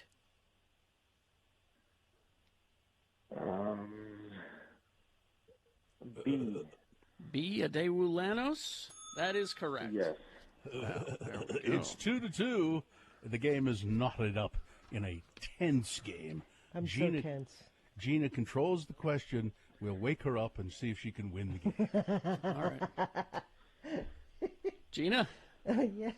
What song are they rocking out to as Dale is serving subpoenas at the beginning of the movie? What song is playing as a series of subpoenas are being served? What song is it? Is it A, Donald Trump is the president? Donald Trump is the president. Is it A? Is it B, Butterfly Kisses? C, We Are Family? Or D, Electric Avenue? Oh, I would love it to be Butterfly Kisses, but I'm going to say Electric Avenue. Is Electric Avenue? Oh, because my. because there's nothing subtle about Pineapple Express. No. Well, Kyle, we're terribly sorry you've not won any prizes from us because you've been beaten by the kind of girl that you don't take home to mother, the kind of girl that is all right, that's all right with me. Yes, she's a super freak. Now, Johnny, wouldn't a freaky thing for me to do would be to give a prize to someone that lost to me? Wouldn't that be a freaky thing to do to give Kyle that Radio from Hell beer T-shirt? That would be unprecedented. It's never happened. Kyle, you won the T-shirt and the tote bag. How about that? Oh, perfect.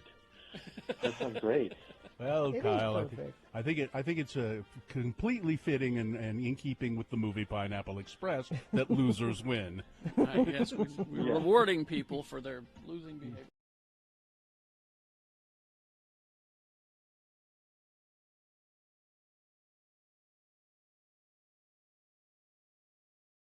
Stick. Spell it with me now. S-T-I-C-K. And now we'll use it in some dialogue between our two Utah friends, Elder LeGrand Dunn Jr. and his wayward friend LeVar. The boys have gone to a local building supply store for plumbing fixtures. Let's listen as a conversation ensues. Again, the word is stick. I think you're going to need a few different things to fix up your problem, LeVar. Just a tube of caulk ain't going to do the trick. Well, I'll take your best advice on this job, LeGrand. I mean, that toilet's got to where it's leaking so bad, just putting towels around the base ain't holding back the flow no more. I mean, it worked for a couple of months, but this morning I was ankle deep in water, clear out to the kitchen. What do I need to buy here? Well, first off, you're going to need a wax seal. And then you're going to need to replace that float ball thingy. And then caulking around the base should finish you up. Well, I guess they should have all that stuff here to Chris and Dick. Should have. Them two guys know how to stock hardware. Oh, you know them? Oh, yeah, sure. They're around here all the time. Oh, look. There's one of them now. Well, who is it? It's Chris? No, Stick. The guy with the beard, Stick? No, the guy in the Oshkosh overhaul, Stick. The guy with the beard ain't nobody. Hey, LeGrand, look. What? Looky, celebrity shop here to Chris and Dick's. Look over there, KSL people. Stick Norris. It's not him. Oh, but it's Stick's co-worker, KSL people, Bruce Lindsay. Yeah, Bruce Lindsay. Hey, how come he has a different last name than his dad? Why ain't his last name Norse like his old man's?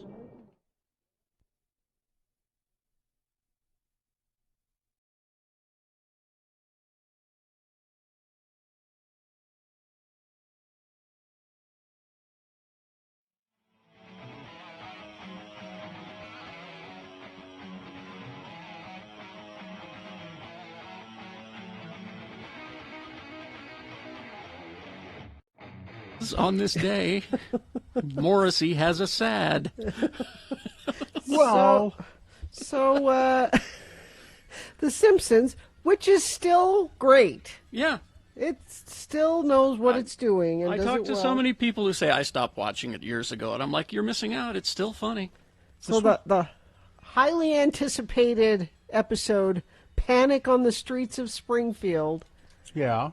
It wasn't Morrissey. It was a character named Quillaby. And the band was not the Smiths. It's the Snuffs. This is not Morrissey and the Smiths. So Benedict Cumberbatch did the voice for Yeah, Dr. Strange. Yeah. Oh, Bumbershoot Snatcher's back. Yeah. And Britt McKenzie from Flight of the Conchords wrote the music, and I love the titles of the songs that he came up with. Yeah. Well, do you want to hear one? Oh, yeah. Mm-hmm. I've got one. What's this one? I don't know. It just says Morrissey parody. Here we go. Quellaby, is there anyone you do like? Yeah, well, let me tell you something, Lisa. Every day I try to smile, but can't help but frown. Every day I draw my bath and pray I will drown. I step out my door and I take a deep breath, turn back inside and pray for my death. 'Cause everyone is horrid except me and possibly you. Oh, everyone is horrid and my dear, I fear you are too. Well. So what they did was, so Lisa, the premise is Lisa's looking on, it's not Spotify, but it's sort of Spotify, for music. And she comes across something that says, if you don't like anything, you'll probably like this.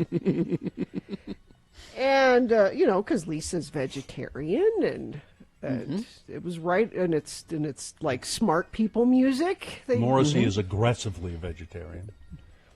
Well, But what they did in the show is that they showed, original Morrissey Yeah. and then Morrissey of today.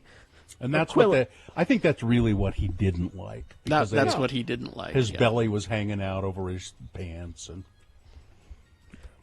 Well, and they were saying that he really does eat meat secretly, and Well, and one of his songs was "Refugees Again," because Morrissey, as he's gotten older, it Kind turns of a- out he's a bit of a kinda racist. A little bit racist, yeah. He called Chinese people a subspecies once. yeah, and so Yeah. you can't be mad, Morrissey, when Simpsons pokes fun at things that you have done and said. Well, he said they used me because their ratings are way down. The No. Simpsons. Yeah. No. The Simpsons is doing fine, Morrissey. Simpsons here's viewership some- ratings have gone down so badly over recent years. Here's some So- more songs. You want to hear the titles? But see, Yeah. Morrissey, you talking about this is raising awareness of The Simpsons, so you're helping them. So maybe you should have just shut up. What are some other song titles? Hamburger Homicide. Mm-hmm. Envy the Dead Fly in the Light Bulb. Envy the Dead Fly in the Light Bulb. Mother, what are friends? Oh. Morrissey notably lived, maybe still does, live with his mother. Lives with his mother. It's funny. It's the person who wrote this is apparently a fan of this kind of music. I mean, he knows it well, and but Morrissey is he threatening to sue or is he suing? He No, hasn't I don't said yet, but I don't think so. he's Sue happy. I think he realizes that he would get nowhere, but he's going to sound off about it as much. Well, he's sued a bunch of people in the past for things like this, but. Now, our dear Todd Newcomb had this to say about it. He should just be grateful it wasn't South Park. Because South Park will cross lines that Simpsons won't cross. This was a tame ribbing by comparison. Yeah. I'm going to watch it this week. I'm looking forward to it. Yeah, I've got it on. I've got it recorded, I'm sure. All right. Well, good luck with the lawsuits, Morrissey. Then Guy in the chat room sends the clip of when Morrissey was on Mystery Science Theater, and it was funny. He really was on Mystery Well, it Science? was Mike Nelson as Morrissey. Oh. But it's a funny bit. Anyway, 9:13 right now. We'll take a break. We'll be back with a reasonable amount of news and boner fights, all coming up after these. X96.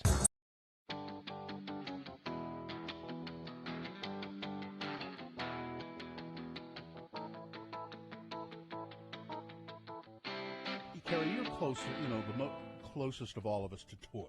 I mean, yes, you're surrounded by them. Like And- physically, right now. You're Yeah. So the Toy Hall of Fame. Yes. They've announced their inductees for this year. One of these I don't even know, and one of them I'm not sure why it's classified as a toy. So the National Toy Hall of Fame in New York announced this year's inductees are the classic doll Baby Nancy. Do you know Baby Nancy, Gina? It's just one of those, baby dolls that have been around forever. It's just one of the first and earliest, and it's just been a mainstay. I think the only doll I could really say. Oh, Betsy Wetsy. I remember Baby Betsy Nancy Wetsy. is the reason it's her. She's a black baby doll. Mm-hmm. Oh, that's why that was okay. Of note. And then Jenga. Now that's a game. Mm-hmm. So I guess that classifies as a toy. Sure. But then the other one is sidewalk chalk. Now how is that? I don't. It's I mean, toy. You don't necessarily. I mean, what the classification of toy is. It's hard to say. I think it's anything that keeps your kids occupied. Yeah. And that dates back to hopscotch. Even further. I mean, further caveman times. That's Ugg want sidewalk chalk. So the toys that didn't, there were 12 finalists. Here are the ones that didn't make the cut. Bingo. Bingo hasn't been in there yet? Not yet. Huh. What? Now, you might know what this is, Gina. Breyer horses. I used to collect them. They're my favorite. I love Breyer horses. They didn't make the cut. Light Bright. Masters of the Universe. Yes. My Little Pony. Risk. There's Master of the Universe right there. Carrie's got it at x96.com/live. Oh, He-Man. I'm not in the Hall of Fame yet. Of course, neither's He-Man. Sorry, the game Sorry. Tamagotchi and Yahtzee. Mm-hmm. Oh, Baby Nancy, created in 1968, became the best-selling black doll in Los Angeles by the end of the year. Yeah, Breyer horses were that's all I wanted for my birthday and Christmas, because they were like Carrie collects his toys. Like the new ones would come out, and there were ones that were hard to find. How many do you have? How many did you have? Oh, I probably had 30 or 40 of them. And where are they now? I don't know. Why? They're probably in a box in Mary Claire's garage, probably. But don't you want to go dig them up? Yes, now I want to. So they had there will be famous horses, like famous race horses. Seabiscuit. Or famous horses from TV and movies. Mr. Ed. Yeah. Flicka. Or they were just breeds. Like, you try to collect all the breeds. Appaloosa. Yes. Palomino. Yes. Pinto. I had a whole bookshelf with, I loved them. Now they have wheels or... No, they're so you horses. could drive them around? Well, yeah, but you want to be able to... No, you do, like... Pretend that they're galloping? Yeah. Were they on little stands, like rearing up in the air? Sometimes. Those were special ones. But they were easier to play with if they weren't on the stands. Now, because people have asked me, not just you guys, but have asked me before about this Toy Hall of Fame thing, and as I recall, I'm not for sure, but as I recall, it's only been together about just a few years that they've done the Toy Hall of Fame, and that's why some of these, the ones that you would think should be in there, should be in there, and they, for some reason, only induct 3 a year in, which, that seems kind of an arbitrary. Yeah, I don't know why are these, let's see, here's the Toy Hall of Fame home. Here are toys inducted by year. Ball and a Cup? Is Ball and a Cup in there? Let me see. Well, the first year that they did this is... Stick and a hoop?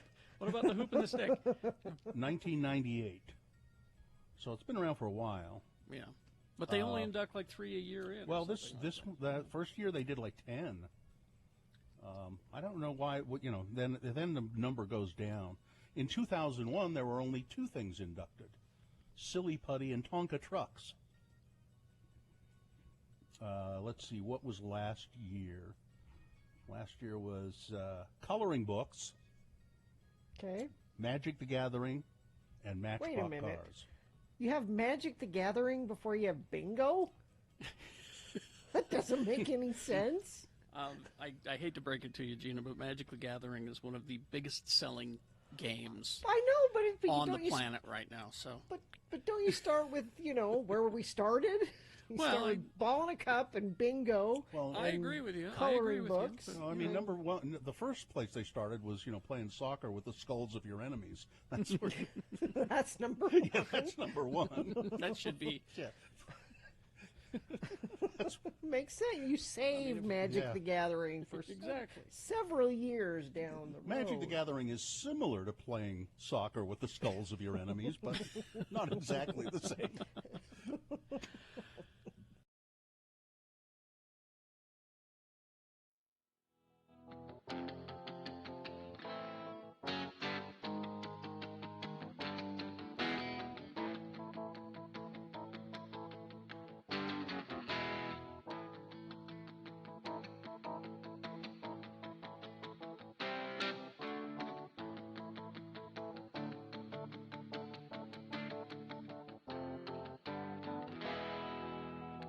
You. All right. We do have Boner Fight coming up here in about 7 minutes from now. So before that, it's more than a reasonable amount of news. More than, okay. Yeah, it's almost big boy news and innuendo.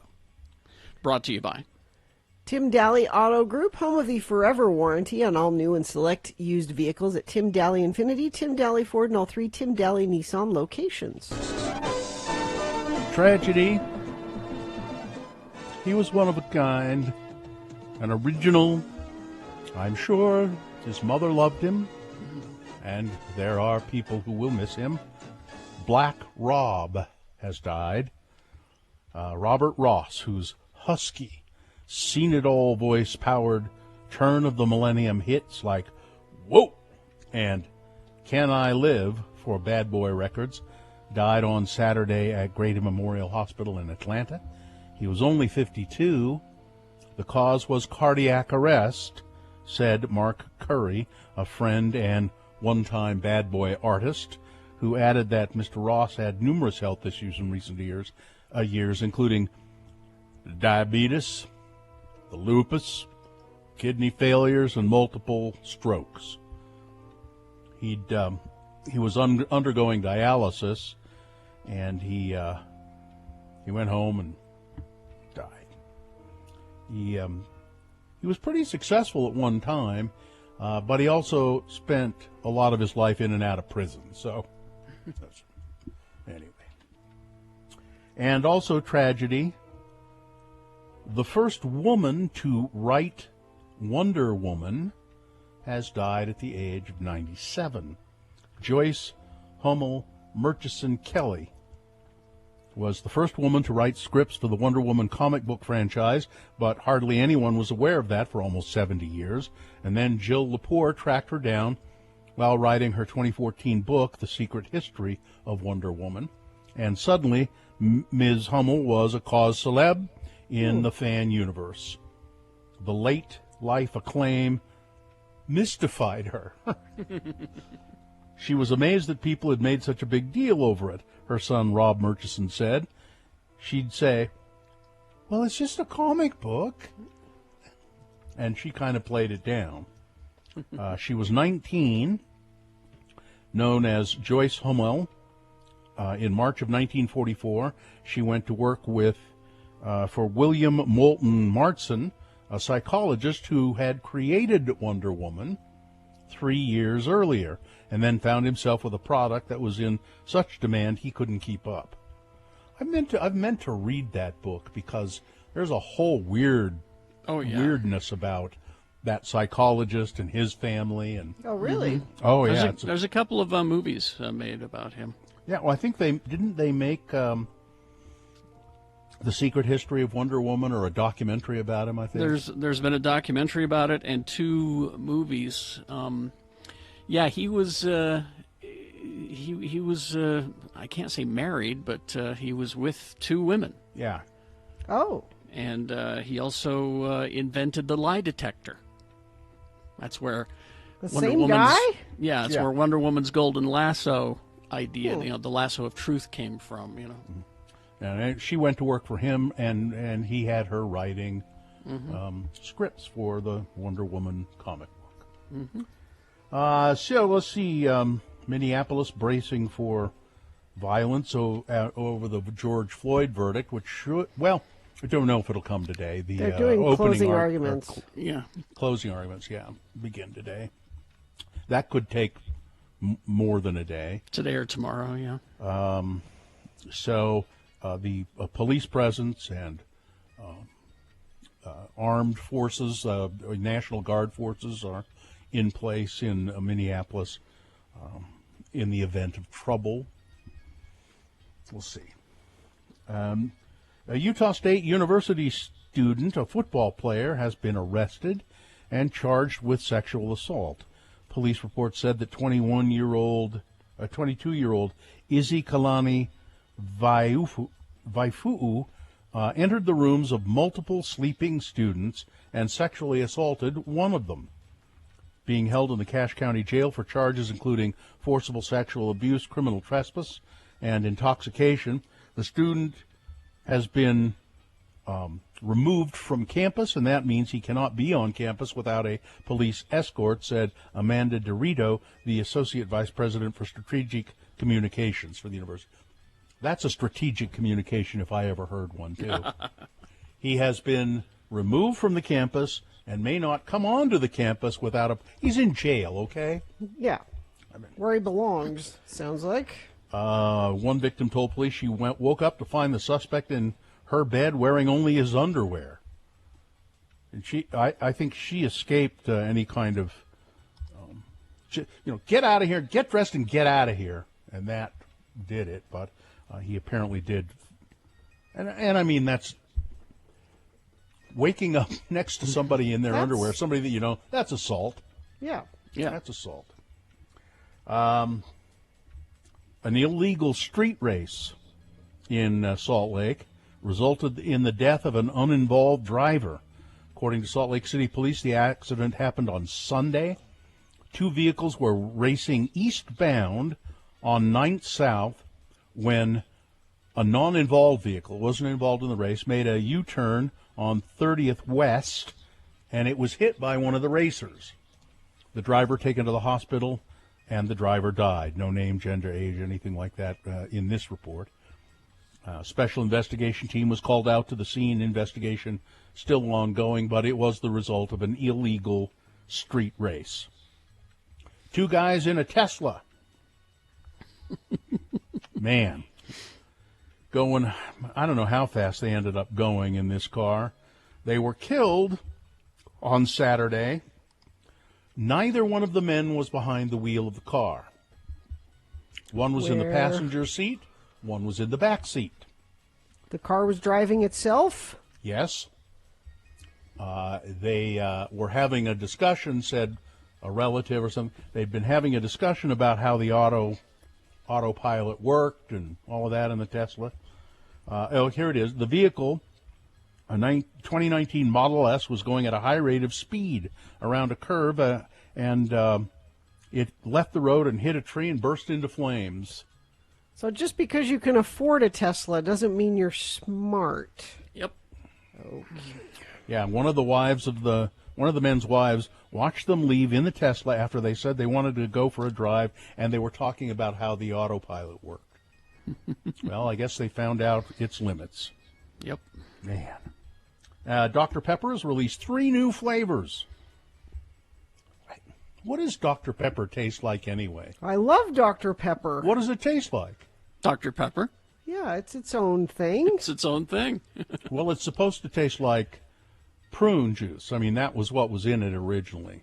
That gave it its... But it doesn't have that in it anymore, does it? I don't think so. What are the new flavors?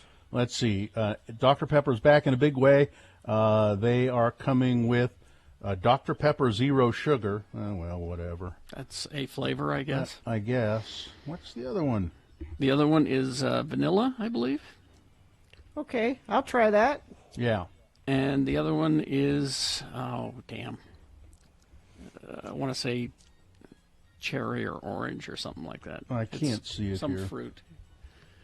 It was in the story. Mm-hmm. Well, it's gotten lost, that's for sure. But I can tell you that Disneyland is bringing back Dole Whip. Dole Whip? Yeah, they're officially set to reopen on April 30th, Disneyland. Mm-hmm. And after it's been closed for more than a year, and like most things, trips to Disney are a little bit different now to make sure everything runs safely and efficiently. People are questioning if their favorite park experience will be available. And for many, Dole Whip is at the top of that. What is the Dole Whip experience at Disneyland? I don't think it's at the Enchanted Tiki Room, and is that where it is? Yeah, Okay. and it's pineapple flavor, and tiki. you know, you can get it's it that over bird show, right? Yeah, you can get it over here at the you can get the Dole Whip over here at the Macy's. Yeah, in their deli counter they have it. Well, but it's not fresh. To go back to the Dr. Pepper thing. Yeah. Yes. It's Dr. Pepper Zero Sugar, and that comes in 3 flavors: original, cherry, and cream. So Cream, that's where the other one, yeah. Cream? Mm-hmm. Not vanilla, cream. Okay. So it's like, cream soda-ish. Yeah. Adjacent. I don't know. Yeah, it's funny. This story that I have, it says zero, but then it doesn't say what the flavors of the zero sugar are.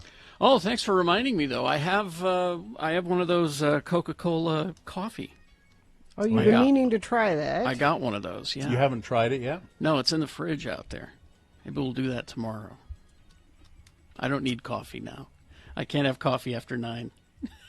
You can't? You can't have coffee after 9 a.m.? No, it'll keep me awake. Really? All the way into the nighttime. I can You have a can't cup of it. coffee before bed and go to sleep. All right, that's it. All right.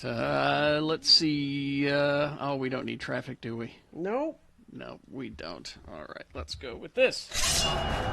It's Boner Fight. With Radio from Hell on X96. This could be really close. We'll see. Mm-hmm. So the winner from round 1 back in the 7 o'clock hour was Caviezel warns the world about adrenochrome. This is the star of the Passion of the Christ. Remember him? He played Jesus. He's in a movie about child sex trafficking.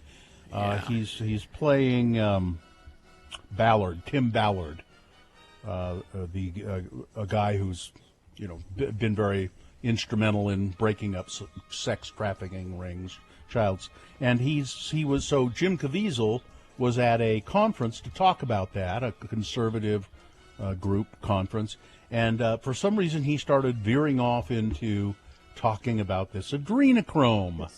Because sex trafficking is a problem and is a real thing, but this is a whole other... But the reason they're doing a lot of it is wealthy people are taking children and gutting them while they're alive, because that's the only way you can get the pure adrenochrome.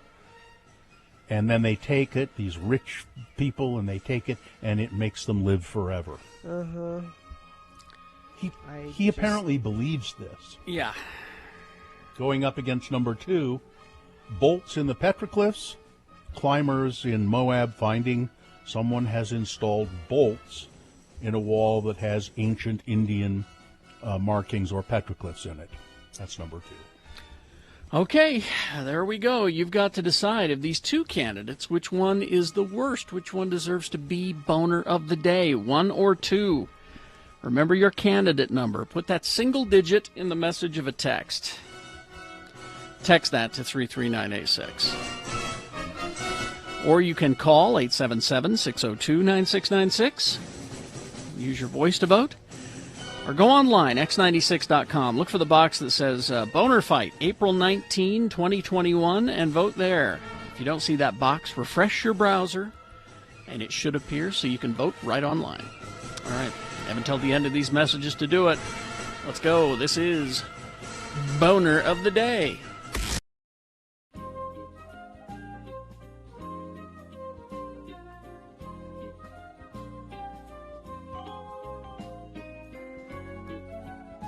Here's your list.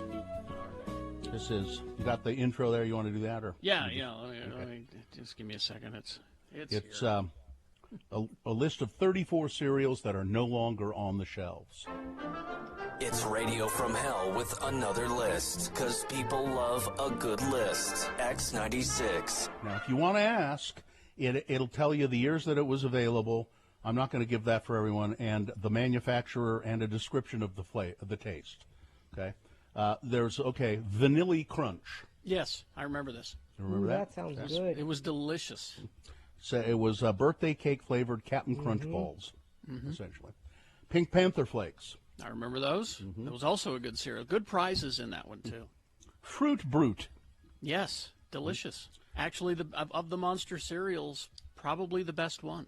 Was it like Fruity Pebbles? Fruit flavored cereal pieces with lime flavored marshmallows. Yeah. Moonstones. I remember those. That's from the Ralston Purina Company. Yeah. As I recall, it was just a crunchy golden cereal, as I recall. Let's see. Fruit flavored. No, it says it was fruit flavored. Oh. Space-shaped cereal of stars, half moons, and planets. Okay, yeah. Donkey Kong Crunch. I remember that, yes. Strawberry honeycomb. That's sort of... That's you know what that is, because I think they still have honeycombs. Pac-Man cereal. Yes. Smurfberry Crunch. Had that, yes. They don't have Smurfberry Crunch anymore? Mr. T cereal. Remember that? Delicious, yes. I remember this one. Golden-shaped letter T's. Yeah. I think I have a box of this in my drawer at work. C-3POs. Also delicious. Very good cereal. It was like, little eights put together that were golden and sweet. Honey sweet oat wheat corn cereal. It said basically like Lucky Charms without the marshmallows.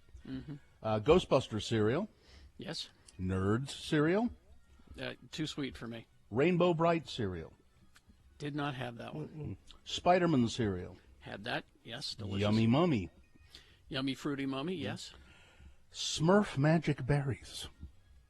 What made the magic? I want to know what were the berries. What? They're magic. Morning Funnies. Ever heard of that one? Don't know that one. 1988 to 1989. Didn't last very long. It was a fruit-flavored cereal shaped like goofy faces in a box covered with comics. No. Oh, yeah, the comics from the newspaper on the box. Oh, okay, yeah. Dunkin' Donuts cereal. Yeah. Teenage Mutant Ninja Turtle cereal. Yes. Which they tasted like turtle. Batman cereal. Remember Batman cereal? Yes, a golden Breakfast with Barbie. Did not see that one. That was a multigrain fruit-flavored cereal in shape of hearts, bows, cars, stars, and the letter B from 1989 into the early 90s. Bill and Ted's Excellent Cereal. I never had that. I should have had that. Tiny Toon Adventures cereal. Vaguely remember that. Cinnamon Mini Buns. I remember those. The Addams Family cereal. That was actually a good cereal. That's it. No, not according to this. It says spooky-shaped cereal with a memorable lack of flavor. No, it had cinnamon in it, as I recall. Lack of flavor. I remember eating it. I thought it was delicious. Well, that's. I mean, you may have liked it, and that's WWF Superstars. Don't remember that one. Vanilla-flavored star-shaped cereal. Jurassic Park Lost World Crunch. Don't remember that one either. Reptar Crunch. Whatever. Reptar? R-E-P-T-A-R. Reptar is the cartoon character from the Rugrats cartoon. Reptar was like their Godzilla, yes. That was a Post cereal. Homer's Cinnamon Donut cereal. I remember this. It was yummy. Bart's Peanut Butter Chocolate Crunch. Don't remember that one. Monopoly cereal. Don't remember that. Who wants to eat Monopoly cereal? People who love the game Monopoly. Fiber Plus Berry Yogurt Crunch. Ugh. No. Cupcake Pebbles. Don't remember and that Sesame Street. C is for cereal. C is for cereal. That's good enough for me. There were so many left out there. Well, you had Vanilla Crunch at the beginning, which is a Captain Crunch related cereal. But there was Jean Lafitte's Cinnamon Crunch. That was a Captain Crunch cereal. Jean Lafitte being the pirate bad guy in the cartoons of Captain Crunch, and he got his own cereal. It was delicious. Yeah, it says here that there are many others, but some of them, they were just like limited releases for movies. You know, they didn't. A lot of these they intended them to go on, and then they didn't. Because why couldn't you have a Batman cereal even today? I mean, exactly. C-3POs were delicious too. I bought a real cereal yesterday. What? Grape Nuts.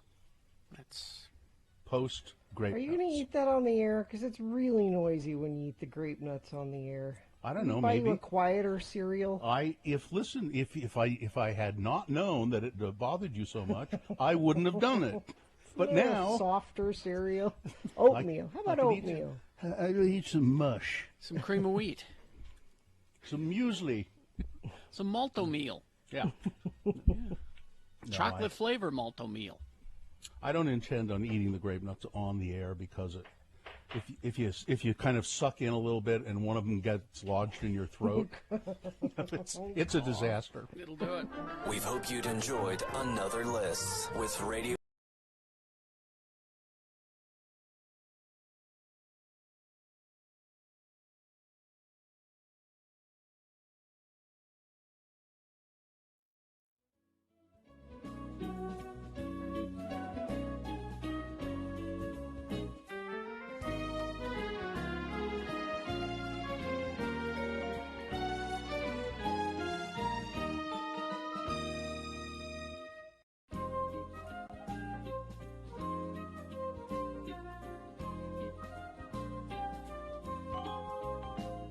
All right, so let's award Boner of the Day. And it's brought to you completely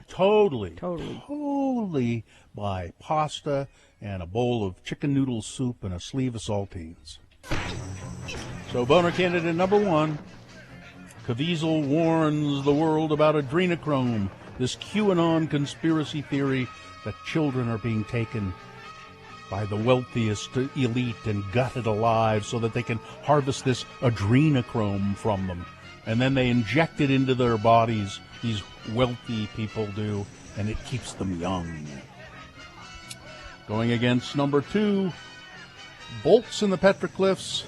Some climbers find that some climber before them has installed bolts into the rock where ancient petroglyphs are in Moab. And the winner, even though both candidates got lots and lots and lots of votes, still winning by a fairly wide margin, Boner candidate number 2, bolts in the petroglyphs. Really? Okay. Well, there you go. That's your Boner of the Day for today, April 19, 2021. Now qualified to be Boner of the Week. The following is a sponsored feature. Thank you. Yes. It's Nurse Nicole with Nightingale College, correct? Yes, yeah, there we are. Yep. Hi, how are you? Yep. I'm good. Good morning. Nicole Lamb, of course, with Nightingale College. And we're talking so much about getting vaccinated against COVID. Please get those vaccinations. But do we have evidence that people are neglecting other vaccinations and procedures they should have done? Yeah, so almost half of adults reported delaying annual care in the last year with COVID. And just because of fear of going to the hospital or going to the clinic, that they might get COVID there, so they decided to delay preventative I'll cop care. to that. Really? I'm overdue for a mammogram. Me too. And You're for a overdue mammogram. for a mammogram? Yes, both of us. But now, Nurse Nicole, part of the reason I haven't is because I have read some things that after you get the vaccine, it can cause some false positive results in a mammogram if you have swollen lymph nodes in your armpits and that kind of. Have you heard that? Well, I spoke to somebody the other day who said that she had experienced that. I had not heard of that yet as a reason to delay mammogram. I mean, certainly it should clear up fairly quickly, and you wouldn't want to delay too long. I mean, within 48 hours, I would say that those lymph nodes should be coming back down. Yeah. Right? I mean, they shouldn't be swollen long term from the vaccine. But I mean, people are neglecting all kinds of stuff, though. Dental appointments and I remember before we even had a vaccine for COVID developed, we were starting to isolate, and everybody was going into isolation. But I went and had a flu shot anyway, because that was the season to do it. So that's the kind of thing you should continue to do, right? Right. Well, the vaccines and for children have been delayed, so the only vaccines that were kind of kept on track were the hepatitis B vaccines that babies get at birth. But even following up at the pediatrician's office, those have been delayed. And then up the lifespan from getting pap smears to colonoscopies to going to your dentist. Yeah. All of it matters, and it's been delayed with COVID. And really, the safety measures are in place at hospitals, at your dentist's office. I don't know if you've been to the dentist lately, but they're usually in full gear. Yeah.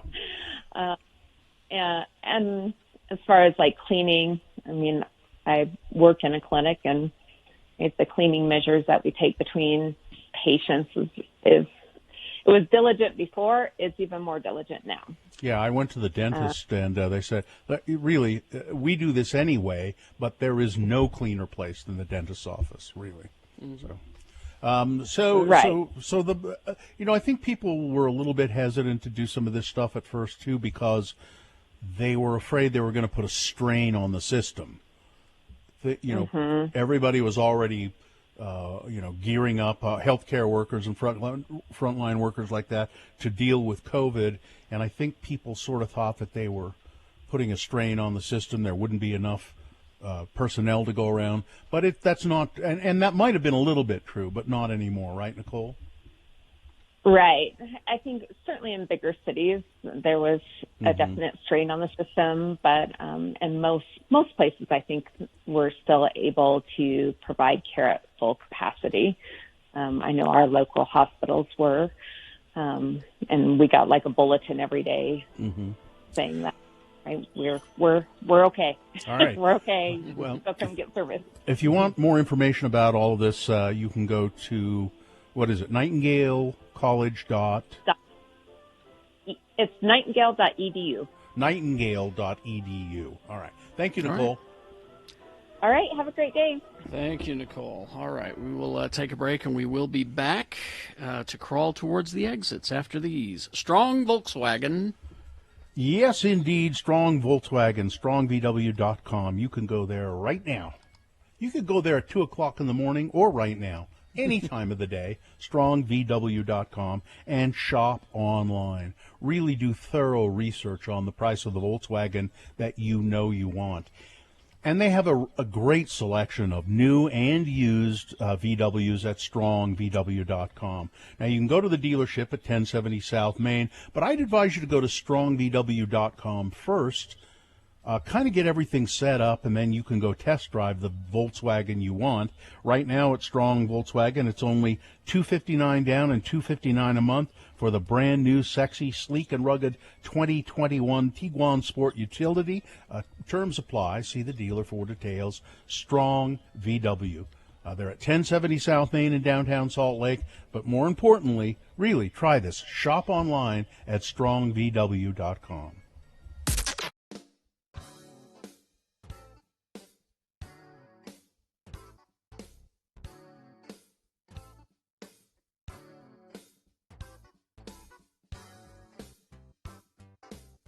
Melon. Melon. Spell it with me now. M-E-L-O-N.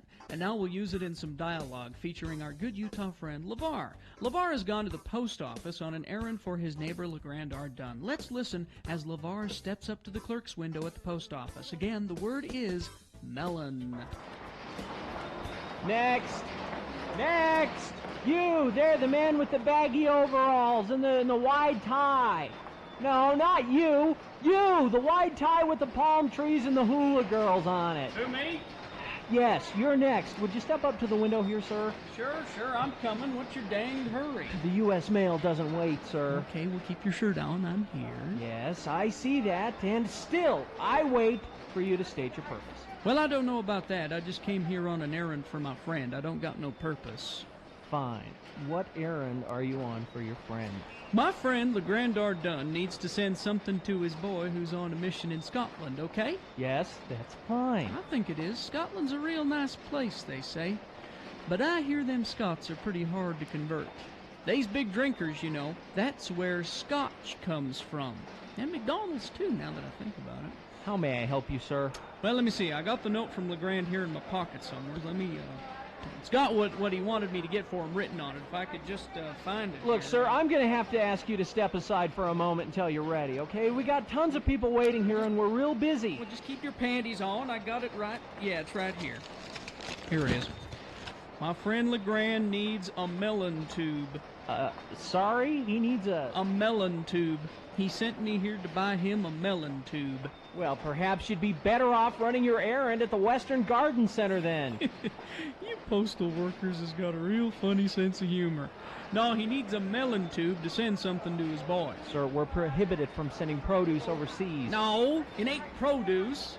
It's a poster with the Articles of Faith on it. He don't want to fold it up. He wants to roll it up and put it in a tube and mail it, and that's why Next! a melon... What about my melon tube? This is a .44 Magnum, the most powerful handgun in the world, and it will blow your head clean off. Now, you've got to ask yourself one question. Do I feel lucky? Well, do ya, punk? Oh, you know, I think he memorized all of them Articles of Faith to get his CTR ring. Anywho, I'll just, don't you worry about it. I'll just be on my way, okay? Next! Who's next? Don't keep this man waiting. Who's next?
See, that show not renewed, I believe. Oh no, really? Is that correct? Check on that.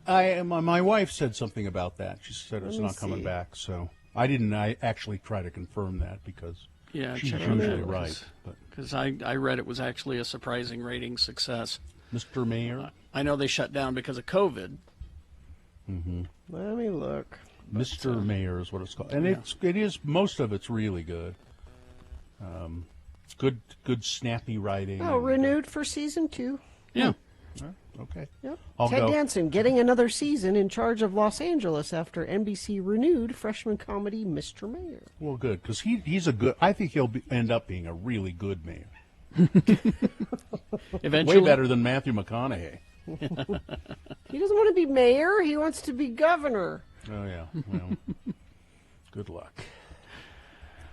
All right. Let's see. I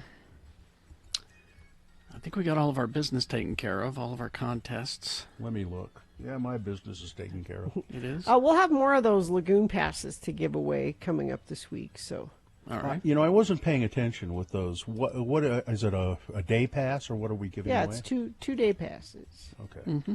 That's like 8, 2, 5, and 9. Several chances to win those throughout the day. It's never left me the impression that lagoon commercial of many years ago.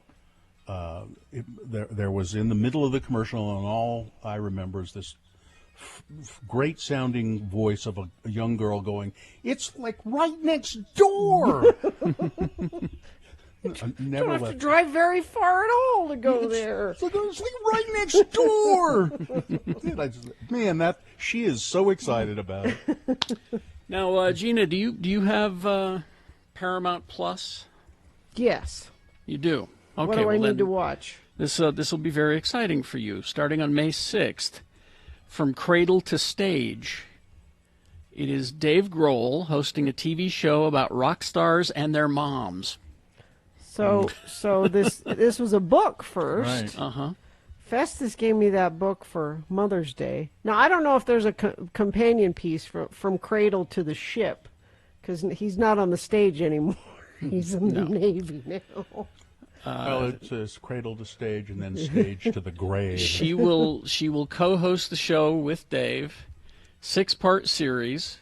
Geddy Lee, Miranda Lambert, Pharrell, Tom Morello. Well, Tom Morello does a radio show with his mom, Mary, who's like 100 years old. Really? A radio show? Like a Is internet radio it called Mom Against the Machine? And she's fabulous. So that I really enjoyed that book. So I will definitely watch Right. this. So that's starting on May 6th. If you have Paramount Plus. Paramount Plus. That's where all the Star Trek is. Yeah. Well, not all of it. We'll What? get into No? that some other time. No, there's some movies that are still not on there. Because they were because the rights ownership issues? rights, those contracts are still in effect, and so there are some movies Well, that are not on there. please tell me the one that Shatner climbing El Capitan is on there, because It is not. Oh. Because I went through and I rewatched all of those about a month ago. Do I remember? He's not only is he climbing El Capitan, he's doing it without any equipment. No equipment. He's free climbing. Free climbing. Mm-hmm. El Does he have Capitan. his climbing toupee on? Does Yep. he have Yes, his- he did. Yep. And it seems to me he's wearing like a plaid shirt, a lumberjack shirt or something. Yep, he was wearing a plaid shirt that had a Yep. T-shirt on underneath it that said "Go climb a rock." Yeah. And then they beamed him up to the ship because there was an emergency, and he's sitting there in the captain's chair with his climbing gear on, which I just went, yay. Yep. It's funny that I remember that. So I've only seen the movie once, but it was in an indelible image. That's the one that people say is the worst Star Trek movie, to which I remind them, did you see Nemesis? Did you? Oh, wait, which one was it? I don't remember which one. That was the one where we find out that Picard had a Romulan son that was cloned from his DNA. That just sounds bad, and I haven't seen Exactly. Okay. All right. Let's do the promo and get out of here. We are back with another full week of Radio from Hell. So it's Tuesday, and that means LeVar and LeGrand are back for another Utah Word of the Day at 7 a.m. Then at 7:45, it's time for another X-Poll. We want to know what favorite food of yours can you not get anymore. Be ready to call with your answers. And, of course, at 9 a.m., Todd will have a tune for Tuesday Tunes with Todd. It's all happening on Tuesday's Radio from Hell show on X96. Boy, it sure is. Mm-hmm. All right. I'd say we're fine. Okay. Fine job as always, Katie. Thank you. Live long and prosper, bitches. Don't you know who I am? It's implied hoo-ha. Corey is next.